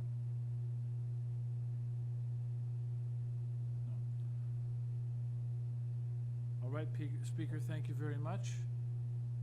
Moderator? And is there, oh, so there's no, okay, follow-up, thanks. Moderator, next speaker, please. Maya Bessemer, you've been unmuted. You can go ahead. Hi, thank you so much. I'm Maya Bessemer. I'm the owner of 87 Peterborough Avenue, so 2 homes down from 81. And I have a number of concerns about the proposed plans. The first relate to the front of the house. And as stated in the application, there's a number of variances that relate to reducing the soft landscaping and the landscaping in the front of the house because the plans propose a widened driveway. And that widened driveway is to access a garage. The house will be built on top of a garage. And my concern is both for the impact that driveway widening and additional construction have on the front landscaping. And there's, I couldn't tell from the plan, but there's an existing tree, for example, in front of the house. There's also another sort of small hedge and grass. And it looks like the driveway will be widened and the house will be brought forward. And so the amount of soft landscaping in front of the house will be definitely diminished, which obviously has implications for flooding and for the neighborhood. And also specifically the curb cut in front of the house is proposed to be widened along with the driveway. I'm not really clear why that's necessary because it looks like maybe a walkway will run along the east side of the property, and so the driveway has to be pushed to the west. But in extending the curb cut, my other concern is that it will take away one street parking spot on the street. Currently, sort of between 81 Peterborough and our property, you can park 2 cars, and there's not that much street parking on our street because most of the houses do have a driveway. So in extending the curb cut, I'm concerned that that will also remove one of the parking spots from the south side of Peterborough Avenue.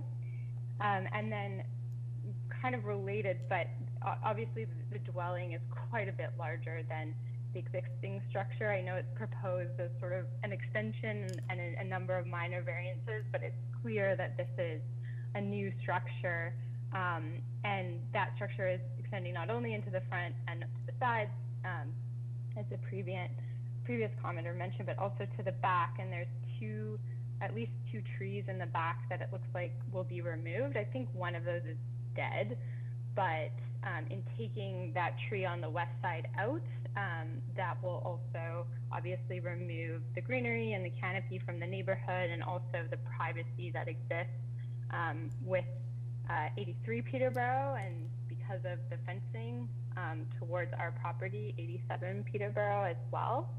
And I just think finally that the proposed design is a pretty significant shift in obviously the structure, but also in the character of the neighborhood. As was mentioned, it is very modern, but it's also, there are new build houses on the street, but most of them have been done in a way that keeps with the character of the neighborhood. This is very, very large, extends out to the front, a lot of windows on the front, and so I think some of the fabric of the neighborhood, as well as the structure being so large, will be affected. Thank you very much. Panel members, questions for this speaker?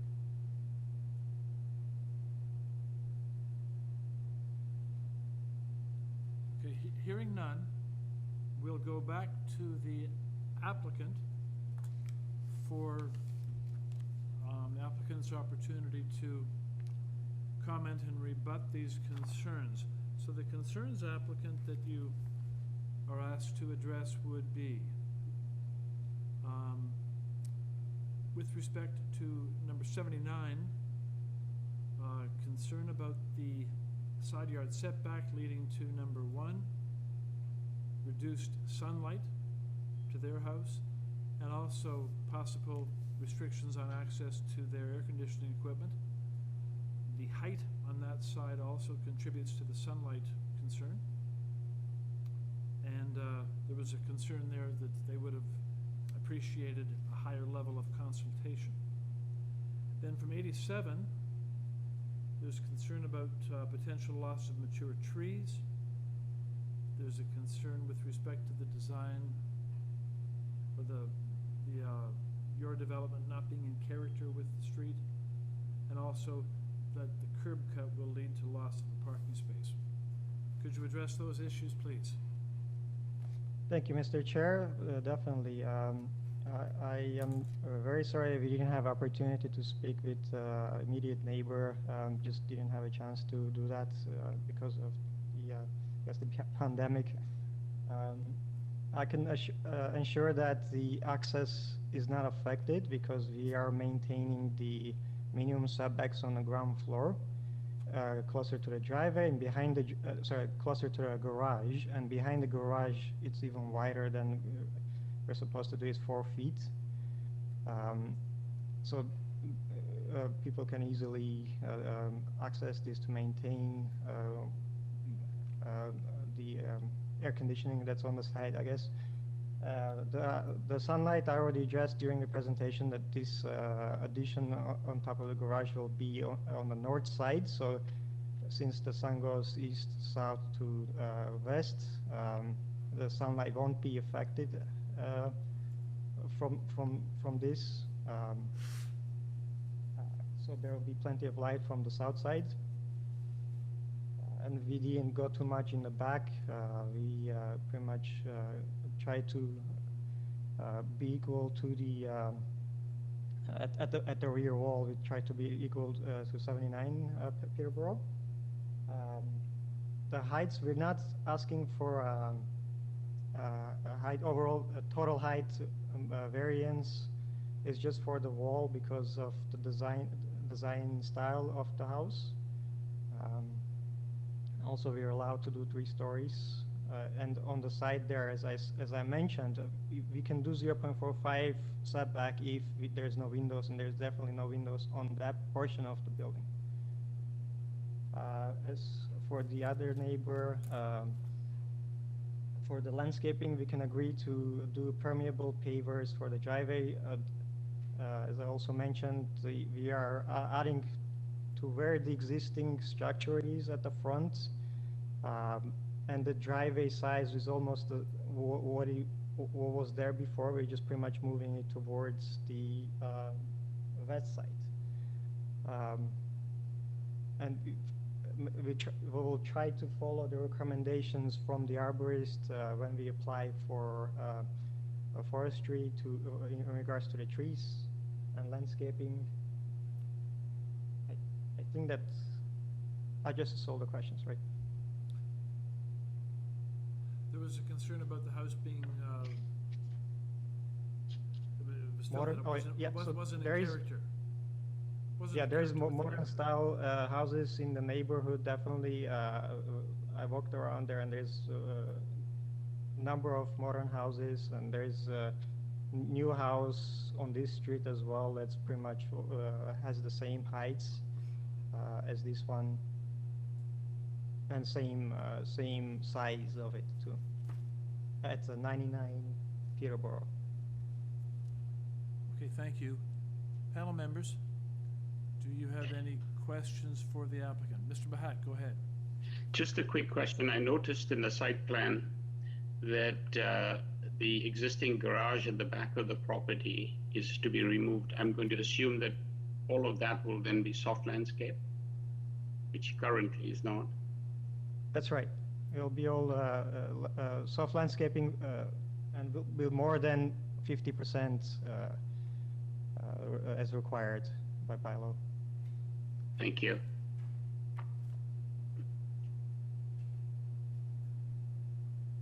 I have a question, Chair.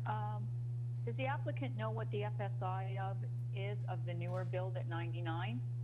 Or other examples of FSIs, what's being requested? I think FSI at 99 is more than one. If I'm right with my research. And is their wall height similar to what you're requesting, or lower? Wall height is still over the allowed, but it's lower than on the sides. Okay. Than what I'm proposing. And is there a secondary suite proposed in the basement of this home? No.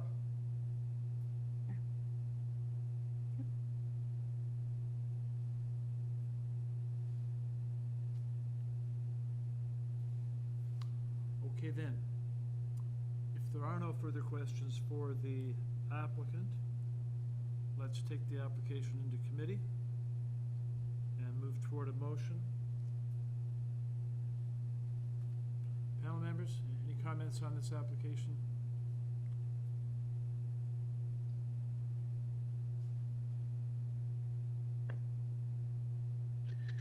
Mr. Chair.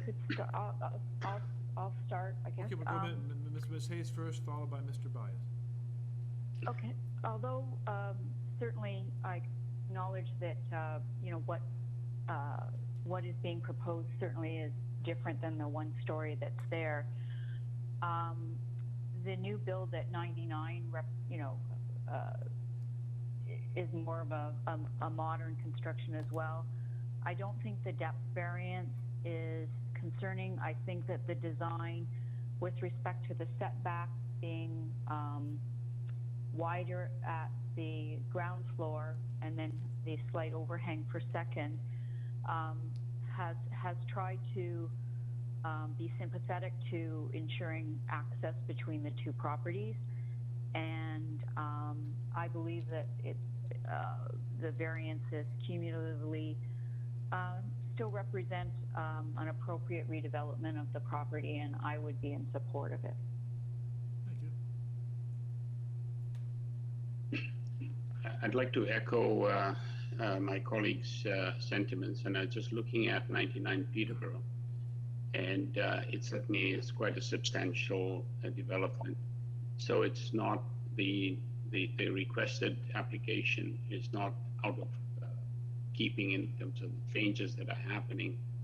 The additional aspect of the application is that there's an integrated garage, which then removes one vehicle off the street and off the laneway. It also, I think the applicant has indicated being amenable to soft permeable landscaping for that space, and that would again, I think, be a positive step. So I'd be in favor of approving the application. Thank you. Any other thoughts, or are we ready for a motion?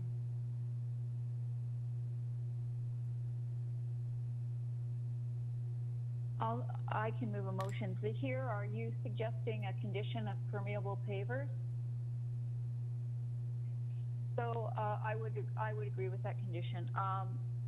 So through you, Mr. Chair, I would move for approval of the application subject to forestry condition number 1 and 2, and the condition that the driveway be constructed of permeable pavers, and for the reasons that we've already discussed.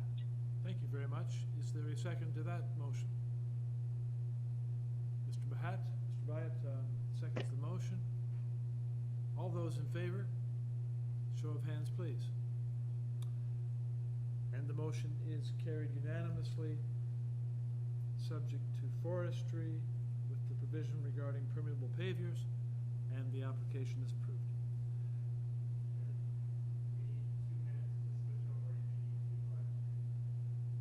Okay, so the panel at this, or the technical staff need 2 minutes for a technical switchover, so we'll just hold for 2 minutes, please. For those of you watching via YouTube right now, the stream is going to end, and you'll see that a new stream is going to become available.